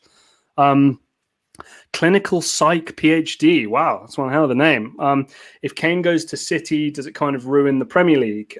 Imagine De Bruyne, Kane, Grealish, Diaz, etc., all on the same team. The talent inequality between City and everyone else would be massive. I think James and I kind of talked about this briefly. Like I have right now who my pick is for the Premier League going forward. James, I'm sure, has his own. James and I though have both agreed. Oh, really? James and I have both agreed, though, that Grealish going to City doesn't really change my opinion much. Kane going to City, it's a write-off. And I agree with you. It is frustrating from that standpoint. But again, my only thing about that is that if Chelsea do get Lukaku, does that not change just a little bit? I get it. Man City are going to, they're going to rough right through. But Chelsea also give you that hint that look at the squad, look at what they have. And then they bring a prolific striker like Lukaku there, minimum 25 goals that he's going to get Chelsea. Doesn't that not change things a little? But you say that with Lukaku, I still maintain this. Like, I think that Conte and that Inter team was custom built for Lukaku. I don't know if we're going to see a better Lukaku than we saw last season. The stars aligned for him last year. He's still going to be amazing. It's Romelu Lukaku. But I just think that under Tuchel, back in the Premier League, it's not going to be the same outcome as we saw from Lukaku last year. Maybe he'll prove me wrong. I don't know. And guys, Man United signed Jadon Sancho and Rafael Varane. We don't know what's going to happen with Pogba. It'll still be competitive. But I think personally, this is why we need to hit the reset button somewhat on the competitive nature of the sport. Because, something like that, it just becomes a bit of a joke at certain points. And we've seen that over the last few years. The team that's won the league, it's really not been too close. Obviously, Liverpool and City have kind of traded things a little bit, but we've seen a lot of second-place finishes who really weren't even that close to the first spot. The tier of that top from the other ones has been way bigger. And if City signed the top goal scorer and the top assist maker. I mean, come on. Jack is catering for another European Super League Dude, campaign. I'm telling you, something's got to happen. We need a revolution up in here. Interesting one from Dev right now. If Sterling leaves, where would he go? Oh, to me, it's Spurs. Really? Yeah, just like... You know what it is? Me being an Arsenal fan, I wouldn't mind Sterling at Arsenal. I genuinely wouldn't mind. At first, I was thinking, I wouldn't mind him. Liverpool to me would have been an option, but I feel like there's too much bad blood. There's too much water under the bridge there. Maybe Chelsea. What's the starting lineup of any of these teams?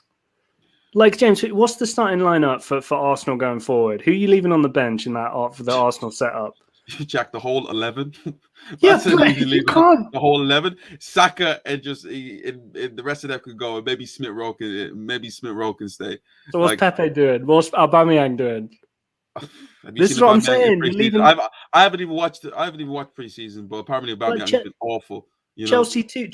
You're leaving a lot of money on the bench. My thing with Spurs is he comes straight in. That to me would work great if he went to Spurs. But again, it's Tottenham fans. It's Tottenham in general. Like, it is right. Spurs. Does he really want to go to Tottenham? Who do you support, James? It doesn't make a difference. Does he really want to go? It's Tottenham.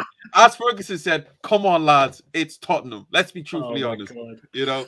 But look, okay. David, my honest answer there, David, is I think that would be one of the players I think you'd imagine potentially part of a Spurs deal. And for me, he's from Wembley, right? You know, the nearer clubs, okay, obviously you've got like Watford and Brentford and this kind of stuff, but let's be honest, it would be Arsenal or Spurs. Silver Surfer, I hate to annoy you right now, but I don't think Son is that much better than Sterling. I could even make a case that he is. I could even make a case that Sterling's better. No, James. Sterling's better. Sterling's done it at a higher. Jack Sterling's done it at a higher level. Sterling's done it at a higher level. Son is better than Raheem Sterling. Come on. Come on. I don't think it's by a lot. But that's the thing about it. Son shows me just a bunch of glimpses, right? His the first half of last season, unstoppable. What happened in the second half? He barely scored. But we're only with Sterling, we're very reactionary. A season ago, we were saying world class. He's linked with Real Madrid, this or that. He goes he goes on a bit of a spurt, kind of loses his form a bit, and then he's this forgotten man. You know, Son is a good player, but I don't think he's that much better than Sterling. I could even say Sterling's better. Who's done it at a higher level? Yeah, but I mean, you can't blame Son for playing at Bayer Leverkusen and Spurs, right? Spurs right now. But you just said it. You said Spurs. You said Spurs. Not I did. You said Spurs. Oh yeah, well, look, like it's true. You know, Spurs are not there right now. Son much better than Sterling. Look, David, I agree with you. We've got to try and win James over here.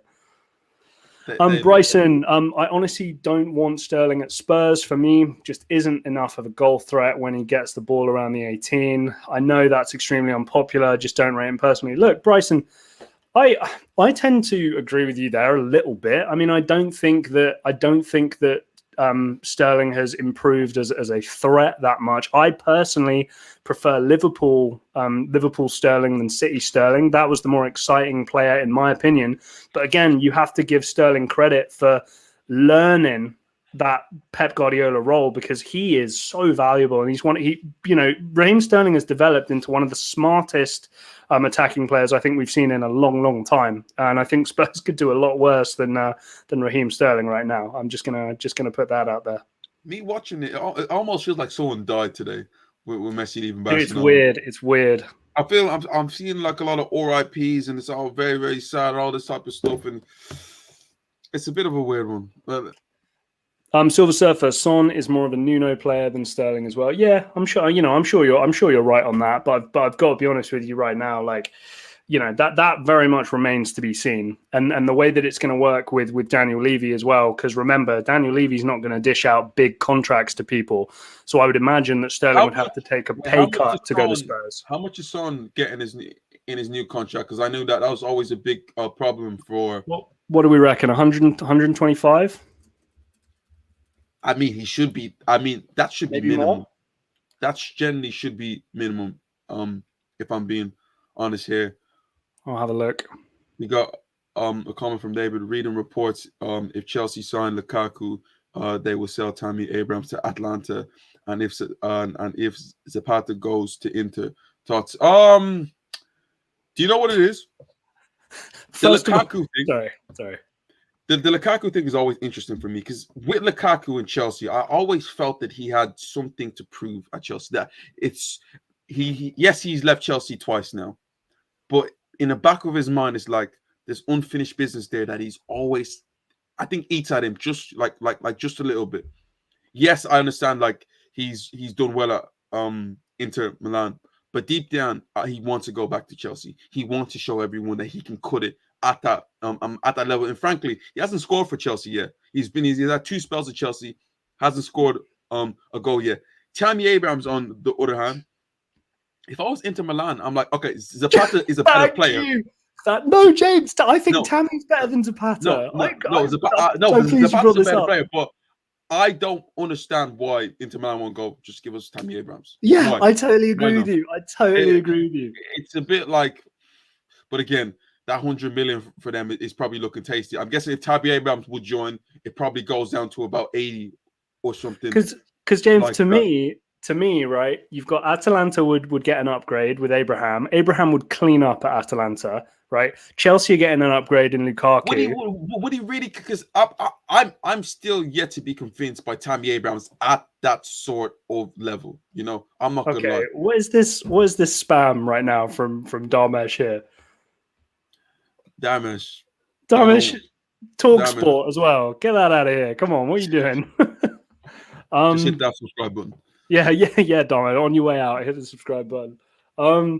There's I don't think there's any weight behind that. All English clubs. What is he having a little tour around Norwich? Is he just to see if he wants to play there? Like, come on, Bryson. I completely understand. He's extremely good positionally. He's a great dribbler. Just not convinced he would be great for us. Yeah, look, man. Sometimes you have a gut feel on players. I think he's referring to Sterling there. So, like, yeah, I know what you mean there.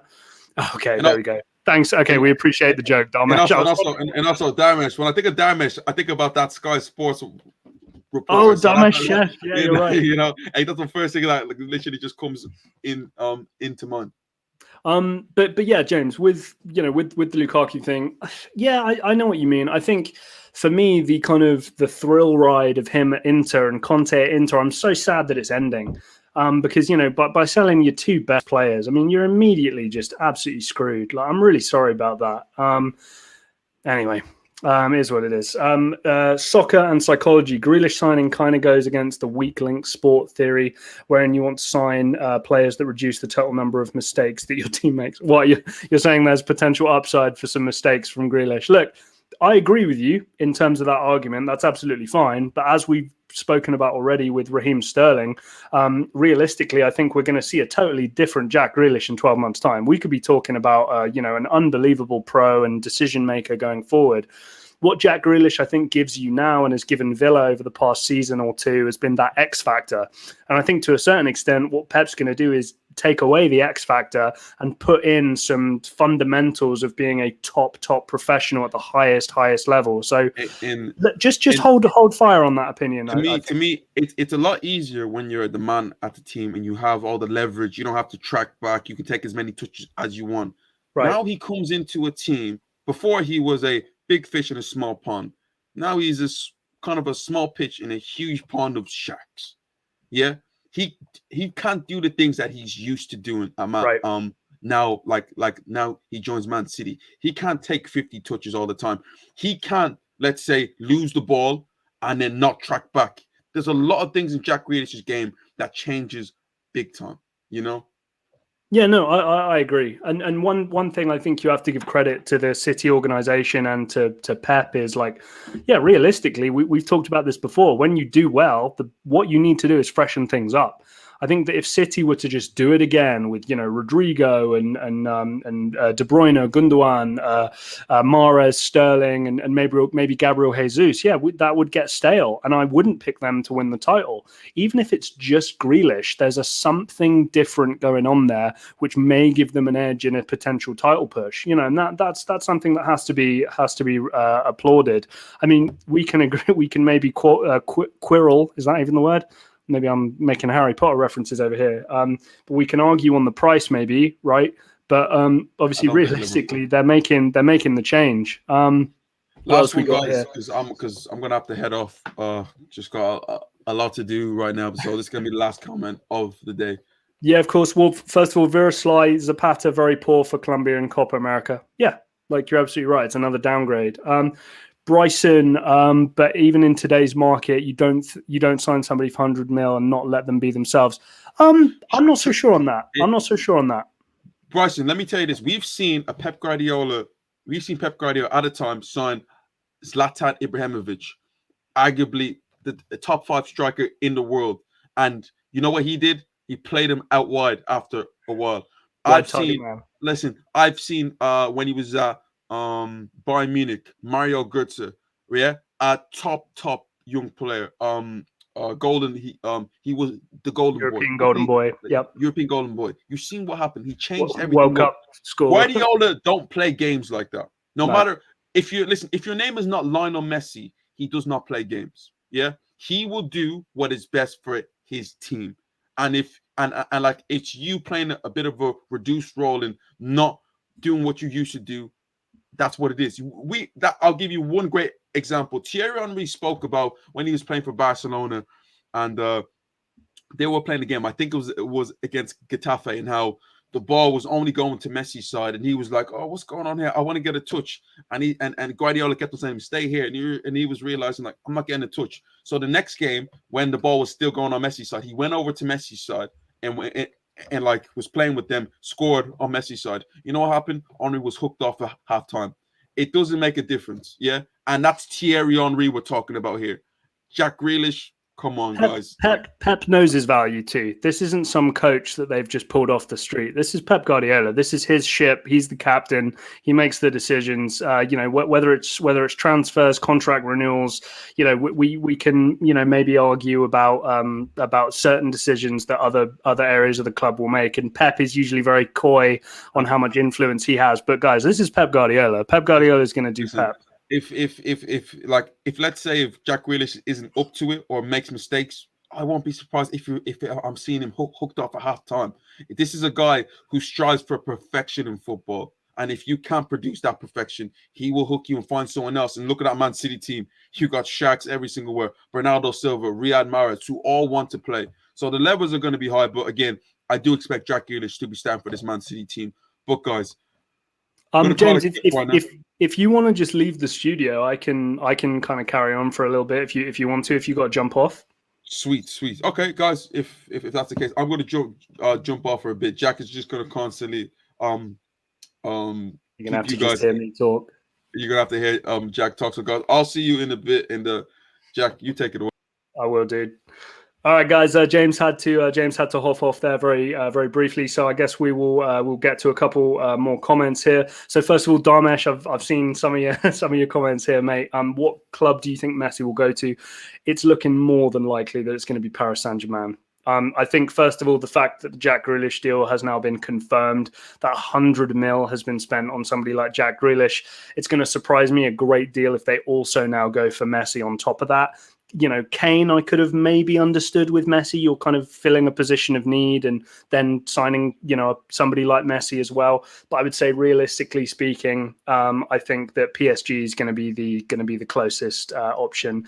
And what I think that will mean as well is, we're going to see wheels into motion there for Paris Saint-Germain potentially to sell Kylian Mbappe to Real Madrid if that is something that they would like to do. But James kind of made this point earlier, and it's going to be kind of hard to turn down this general opinion. If you're Kylian Mbappe, do you not want to wait out a year? If you sign Lionel Messi, do you not want to just kind of wait out a year, right? And then kind of go, oh my God, I'm playing with Neymar and I'm playing with Messi and I'm playing with Sergio Ramos, Donnarumma, Achraf Hakimi, Wijnaldum's come in, maybe Paul Pogba as well, right? It's all these kind of players that you would maybe dream of playing with, and you've got to say the odds would be heavily in their favor to potentially win a Champions League. But I guess we'll see on that. Sell Kane, get Messi. Yeah, look, Spurs fans, you're dreaming there. Unfortunately, I don't know if Lionel Messi is going to be tempted to be playing in the Europa Conference League and also playing under Nuno Espirito Santo. So, yeah, maybe a little bit of optimistic thinking there. Bryson Coburn, as he always said, Mbappe to Madrid mid-August. Look. Yeah, guys, look, I've been saying it for a long time now. I do believe that is something that is going to happen. The writing's kind of on the wall, and I think at the end of the day, it's dollars and cents at the end of the day, and normal sense anyway. You cannot, as much as we can laud Messi for being this, all-time great player, right? All-time great player. You cannot say that he's the most valuable asset in football right now. Okay, you can't. It's Kylian Mbappe. He's got age on his side, upside, resale value, all this kind of stuff. So the most valuable asset in football right now is Kylian Mbappe. Maybe Erling Haaland, probably Kylian Mbappe. PSG are not going to let the most valuable asset in football leave for free. It's not going to happen, right? So any appropriate offer from Real Madrid, you would imagine, be it now or be it in January, you'd say that chances are that's what's going to happen. And then they'll probably reload again next year and try and sign Erling Haaland as well. And we may see some Real Madrid dominance We may see some Real Madrid dominance across La Liga for years to come, because again, Pedri, Ansu Fati, Elish Moriba as well, the kind of La Masia products from the academy coming through, they're going to have to really step up without Messi there. Obviously, we know about Memphis Depay. Aguero's really kind of at the end of his career as well. Eric Garcia is going to have to make a lot of improvements. So we'll see, but it's a huge summer. I feel like I say it every year. A lot of my friends, I think, will tease me, make fun of me for saying every single year is a big year for the transfer market. But guys, we got to be clear here. Lionel Messi on the move. I never thought we'd see this kind of thing at all. David Ebekemi, PSG front three, Neymar, Mbappe, Messi. Damn, look, we can all dream, right? Ultimate Team doesn't have to just be on the PS4 or whatever, right? We can, or PS5 now, I guess. But we can dream. But guys, look, you cannot realistically, you cannot get away with a huge signing bonus that you would probably have to pay to Donnarumma, Ramos, and Gini Wijnaldum and Leo Messi if he were to come in. The huge deal that you paid for to sign Achraf Hakimi as well. Then also getting Messi in without having some major outgoings to try and fund it, also freeing up a little bit of the wage cap as well, which is obviously something massive that Kylian Mbappe takes a huge chunk of. So I think Messi to PSG would signify Mbappe to Real Madrid. But guys, listen, okay, because this is important, right? This is a business, and PSG have to be careful here. Because if they sign Messi and Mbappe has still got his deal, Mbappe doesn't have to accept the move to Real Madrid. Mbappe can say to PSG, like, yeah, no, I'm going to stay for this year and then leave for free next year. We're not expecting that to happen, right? We're not expecting it to happen. But you've got to say, if you're Kylian Mbappe, that is tempting. You've mentioned that front three right there, right? You got Neymar, Mbappe, and Messi, right? You can't you can't really turn that down. Ramos is going to come in there with somebody like Kimpembe. You got the best goalkeeper in the world for my money right now, at least the best young goalkeeper in the world, and Donnarumma. Achraf Hakimi is the best right back in the world. Wijnaldum's going to come in, steady the ship in midfield. You'd consider maybe sticking around for just that final year, because maybe you can win Liga again. You can win the first Champions League at the club and be a part of that as a Frenchman, right? Silver Surfer, what are the different forms in which ESL can exist? Okay, so the main issue that the European Super League has with the way that UEFA and FIFA have reacted to the European Super League is they're going against competition law, right? The idea being that if there's something that is going to hinder what would be considered fair competition in the world of sport, and you're starting to ban that, then that's illegal. You can't do that. You cannot create a monopoly on a sport, because what you want is healthy competition between organizations, between clubs, anything like this. And what FIFA and UEFA have effectively done is created the monopoly on football. And we all know that because of the World Cup, video games, all the competitions, the leagues, merchandise, you name it, everything that they're doing, right?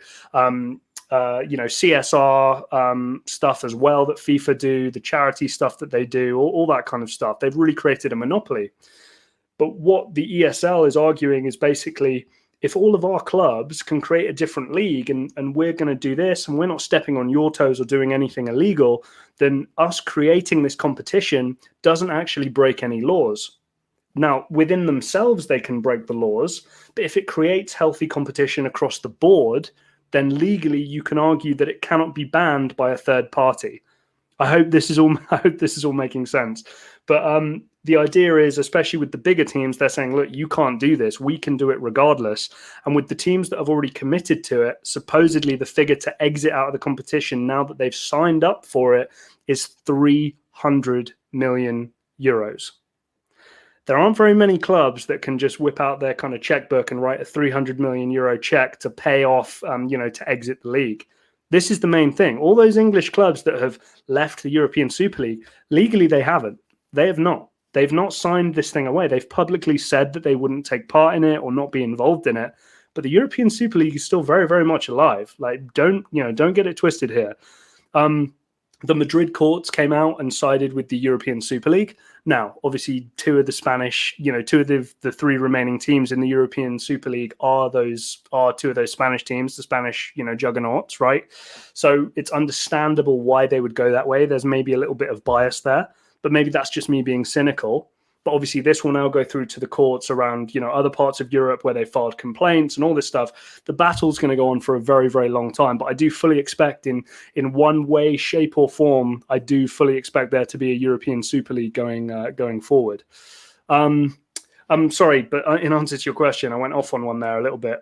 It would either be a European competition that runs side by side of a domestic league, so Liga, La Liga, Serie A, Bundesliga, and the Premier League, and then you would have that as kind of a replacement to the Champions League. So UEFA's power within that competition would be heavily diminished.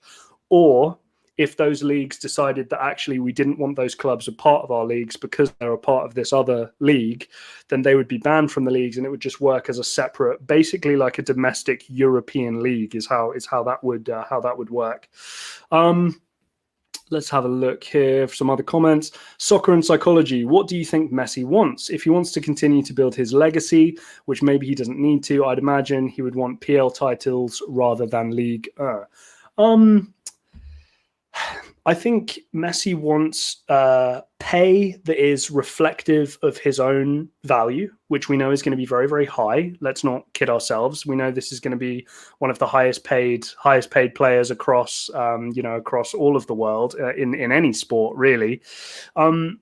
But I think the main thing for him is going to be a project and winning things. He wants to win things. That's Messi's biggest thing. He wants to win a Champions League again with Barcelona. It hasn't happened. So to me, I think the Champions League, you'd imagine, is going to be that main thing for him and the main driver. James and I did touch on this before. I think with Messi, he's going to look at his family, the people he's playing with, the project, the style.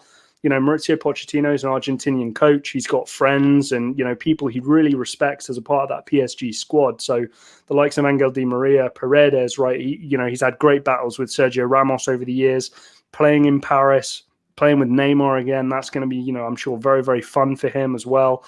Donnarumma at the back. So, the project at PSG, I'm sure, looks very, very appealing. Man City thing, largely speaking, it's Pep Guardiola or bust, right? Now, they have a great squad. They can challenge for Champions Leagues. Of course they can, all this kind of stuff. But with Man City, if we're being realistic, the main draw is going to be Pep Guardiola. And does Messi want to bring his family to England, to Manchester? I'm not sure how top his English is right now.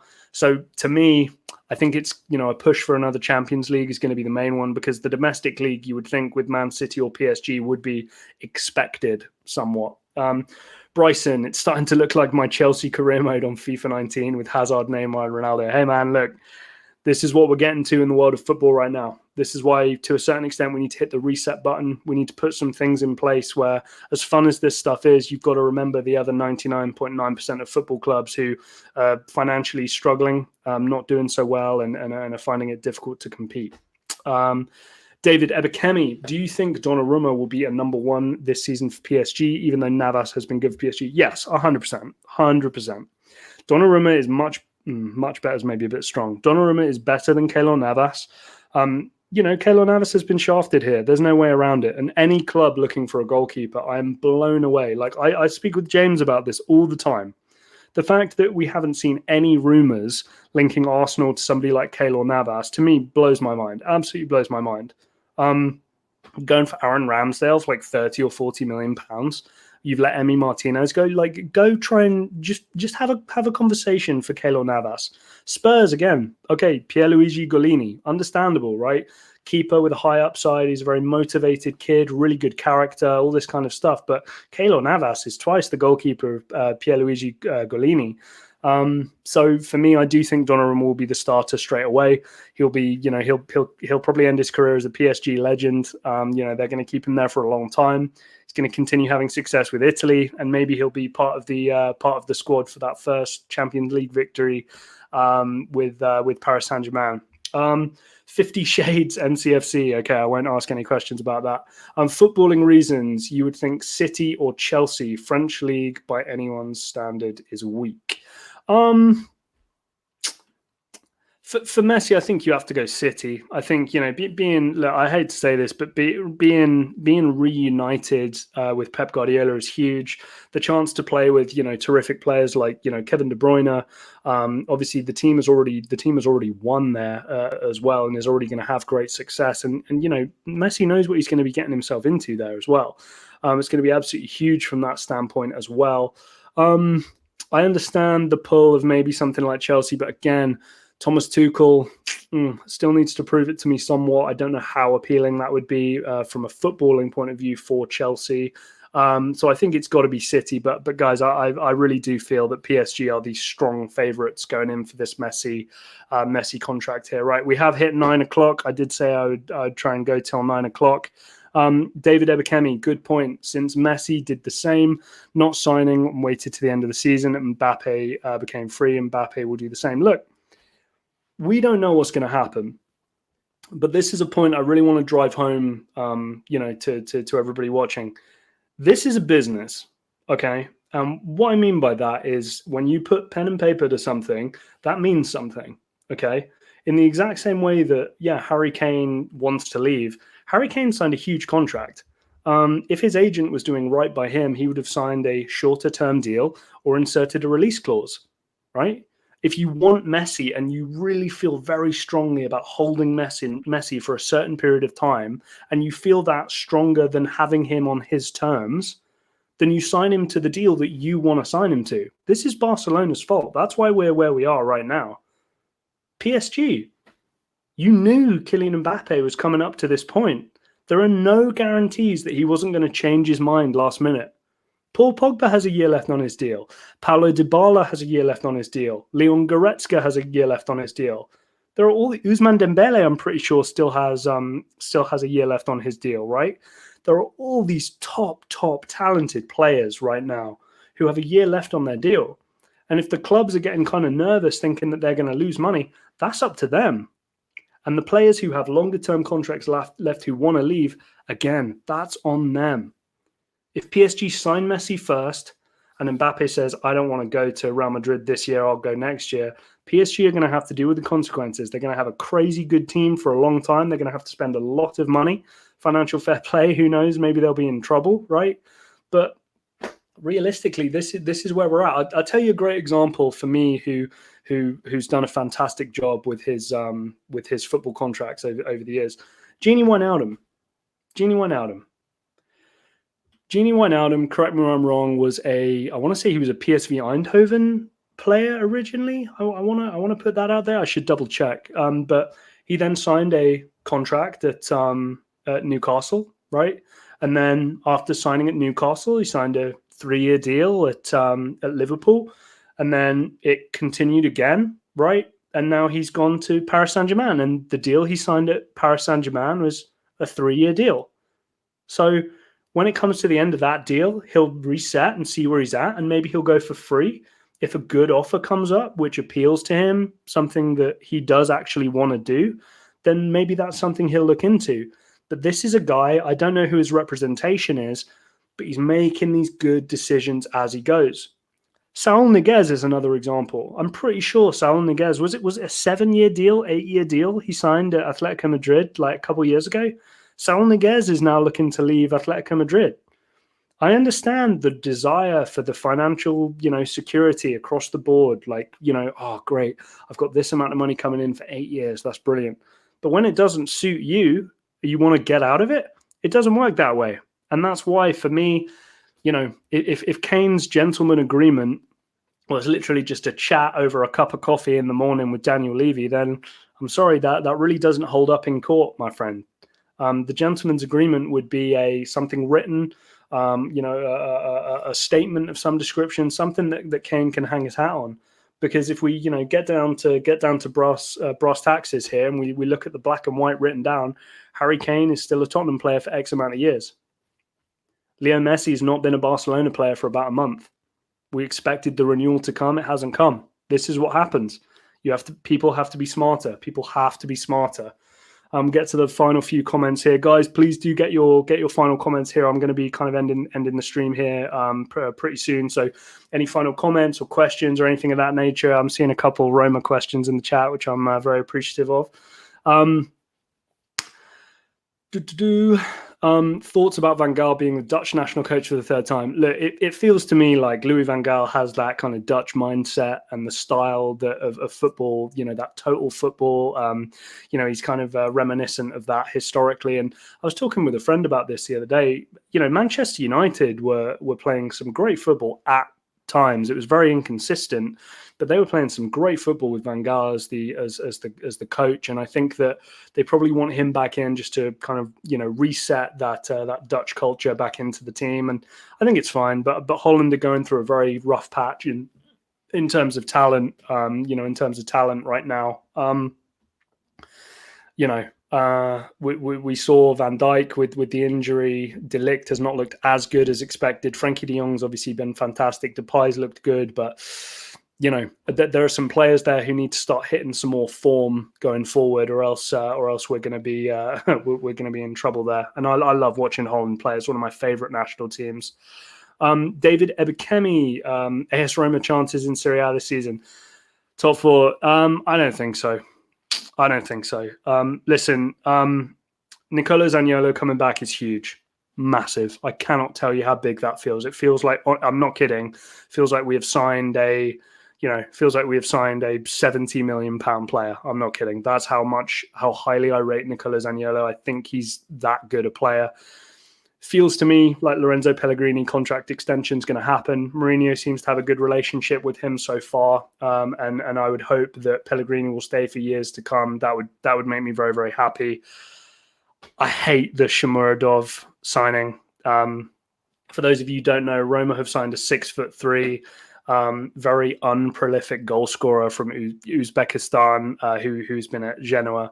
And I'm very underwhelmed. I'll be honest, I was quietly hoping for like a Danny Ings or a Mauro Icardi or maybe even a Lacazette, Andrea Bellotti, something of this nature, but it's not happened. So he's 26. We'll see what we can get out of him, but not feeling great about Shomurodov. But hopefully he proves me wrong. Borja Mayoral proved me wrong last year, so let's see. But no, for me, a good season for Roma in Jose's first year. We'll see how the rest of the window goes. Rui Patricio is great. Not getting rid of some of our better players is great as well. Spinazzola injury sucks. I know I'm rambling. Top 6 would be really cool. Very, very cool. We have to remember that a lot of the Italian teams have gotten a lot weaker over this past season, and especially if Hakimi and Lukaku go, we know Juve are going to win the league, and it's just whether Milan and Napoli, Lazio, these kinds of teams can come back and bite them. I'm excited to see Lazio and Sarri. I'll put that out there. We're a Sly who Roma goes after they failed with Xhaka.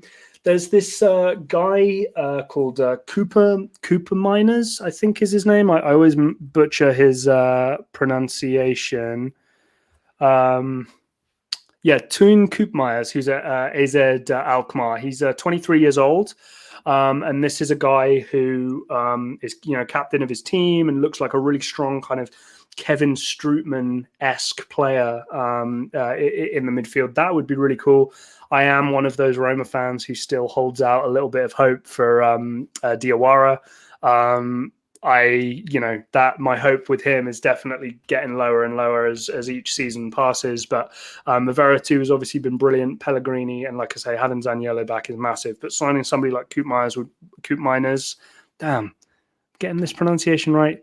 Koopmeiners, left-footed defensive midfielder for AZ Alkmaar, captain of his team. So maybe we can get something like that over the line. Kevin Strootman was one of my favourite players and was in that brilliant central midfield three of Daniele De Rossi, Rajan Angolan, and Kevin Strootman. So if we can recreate something like that, we are cooking. Virasai, good luck as Roma fans. Jose with Spurs. Yeah, look, I think Jose suits the Italian league. a lot better than he does the Premier League. I know you might be thinking, well, what are you talking about? But seriously, I think Jose Mourinho and his style of management and the way that he holds himself would adhere itself to maybe having more success in Italy. I think we saw that from his fantastic spell when he was at Inter, and I'm hoping maybe he can repeat that. With the new Roma owners as well, I'm hoping that they're going to give him exactly what he needs to succeed. But obviously, I was very sad that Paulo Fonseca did go. Bryson Coburn, as of right now, does Spurs or Arsenal finish higher come the season end? For me, right now, Spurs do. I think that there's enough quality there. And also, I think people are talking about Kane to City like it's a done deal. Listen, Daniel Levy is a pain in the neck to try and negotiate with, a pain in the neck. And it's not going to shock me personally if it's one more year with Spurs from Kane, and then we see him go the year after when maybe some other teams will be in play for him. So I honestly do believe that Kane will actually stay at Spurs this season. And I just think that along with a couple of the signings that have been made, I think Romero, I think your fullbacks are going to be a lot better. The likes of Matt Doherty.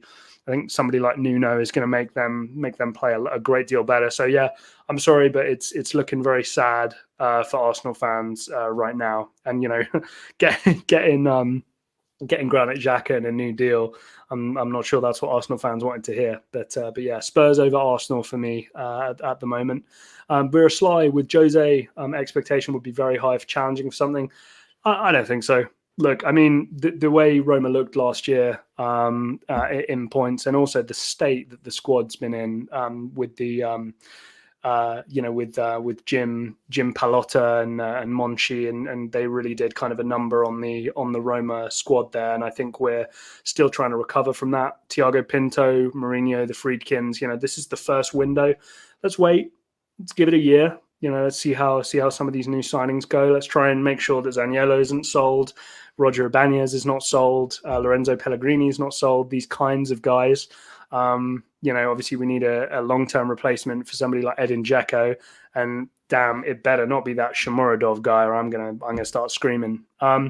Bryson, do you think Liverpool could fall out of the top four? Look, yeah, I think it's possible. I think it's very possible. I think that both Manchester clubs are obviously going to be very strong. I think we know Chelsea are going to be very strong.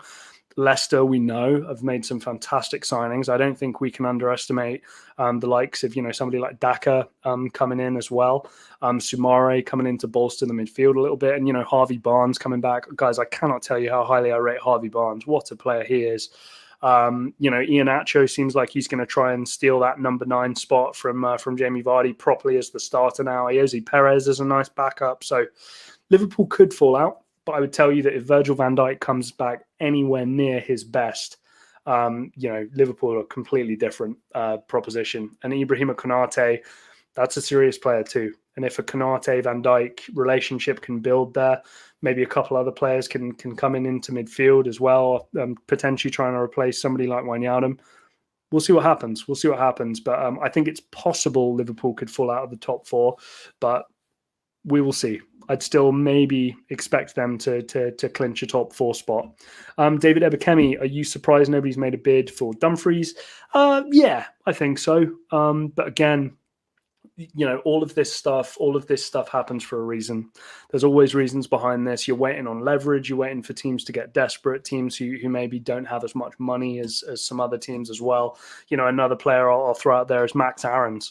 I think Max Aarons coming up from the Championship and from Norwich. I thought Buendia was probably going to go somewhere, but I think that Max Aarons was the other one. The fact Todd Cantwell might leave before Max Aarons is a big surprise for me. But yeah, Dumfries I think would be a great option for a number of different teams, because that's a player who could potentially make it at the very, very top. So for teams with a position of need, I look at Arsenal. Dumfries at right back, replacing maybe Bellerin, who I know they're trying to sell. I think that would be great. Bryson, Dumfries should be absolutely linked with Spurs. Thinking about getting him, Kane money. We really need a right back. Yeah, Spurs are definitely another team who could potentially benefit from that as well. Virasly, Liverpool could fall because they don't have enough quality backup on the bench if those three forwards underperform. And look, guys, this is my big thing. This is my big thing on Liverpool. And I know I'm gone well over my 9 o'clock limit. I kind of set myself here. But this is the thing with those Liverpool forwards. They're not superstars. They're not. And I know some of you might go, well, Mo Salah's a superstar. No, not for me. Not for me. Mo Salah is the striker for that team. Understand that. Mo Salah is the striker for that team. You look at any heat map where Mo Salah is concerned, he's always the player furthest forward, and he plays very, very central for that Liverpool team. Mo Salah, Sadio Mane, and Roberto Firmino are all players who have benefited a great deal from the Jurgen Klopp genius that we've seen over the past 3, 4, 5 years or so. Okay? That is why we do not see major links. Sadio Mane going to a super, super big team. Mo Salah going to a super, super big team. Roberto Firmino going to a super, super big team. We've seen with the likes of like a Diogo Jota coming in, the drop-off is not that much when you bring in a player like that. And that's not to disrespect somebody like Diogo Jota. I'm just telling you that there are levels to what we would consider superstardom. And trust me, I'm a Roma fan, right? I've seen Mo Salah play. Mo Salah, Roma was the team that he left to then go to Liverpool. And it was the same thing there. He was absolutely fine. But again, he didn't really blow you away. I like Mo Salah as a player, but I think, state of the market and the lack of people interested in signing these kinds of players tells you all you need to know. The football world isn't stupid all the time. You sign players with high upside, and a lot of the time when you're a Liverpool player, you benefit from being in that Jurgen Klopp team. The Italian example 100% is going to be Atalanta. Atalanta are a great team.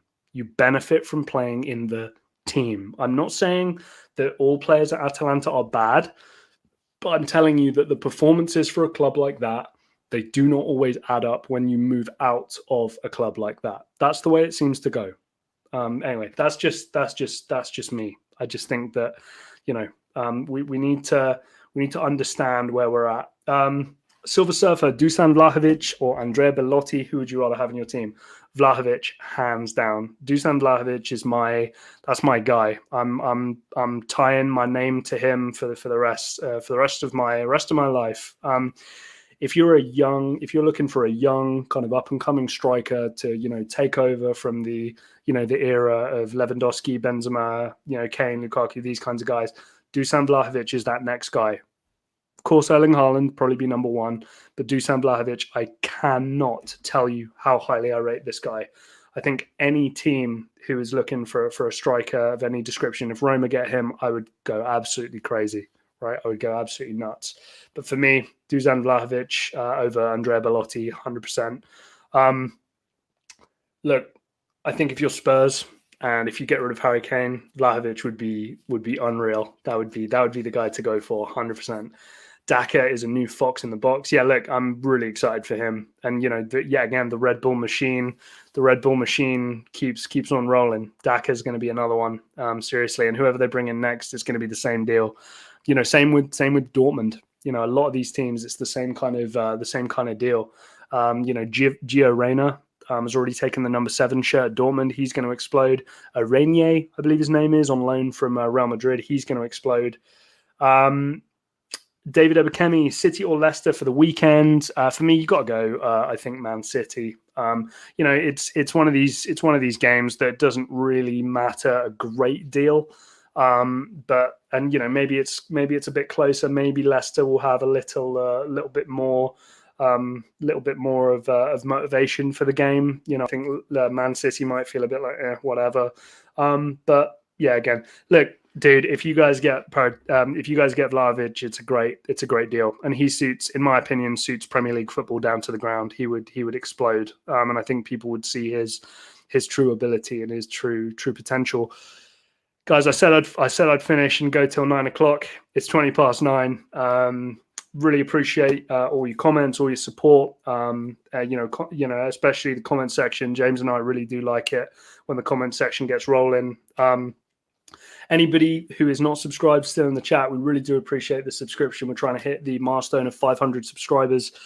From then onwards, we're going to attempt where best we can to reach 1,000, and then going from that, we can maybe, I know a couple of you have mentioned about donations and stuff supporting the channel. Maybe I can get a better camera here, but yeah, James and I are working towards it. Obviously, we will. We'll move forward and bring you some predictions for the upcoming season. Obviously, I know a lot of the Champions League content does very, very well. So any Champions League stuff or any comments or any suggestions, let us know, because we'll always hit on that. That's kind of a big one for us. But failing that, maybe bring some Serie A stuff going forward, because obviously the Jose Mourinho era at Roma has started. And obviously we will keep an eye on what's happening with Arsenal, with James as well, along with all the other kind of Premier League stuff that we're going to cover as well. Try and do some watch-alongs, that kind of thing as well, where possible. But yeah, get to the last couple of comments here. David, appreciate you. Bryson, appreciate you. Mace, Priest, boys, I'll see you in Guildford hopefully pretty soon.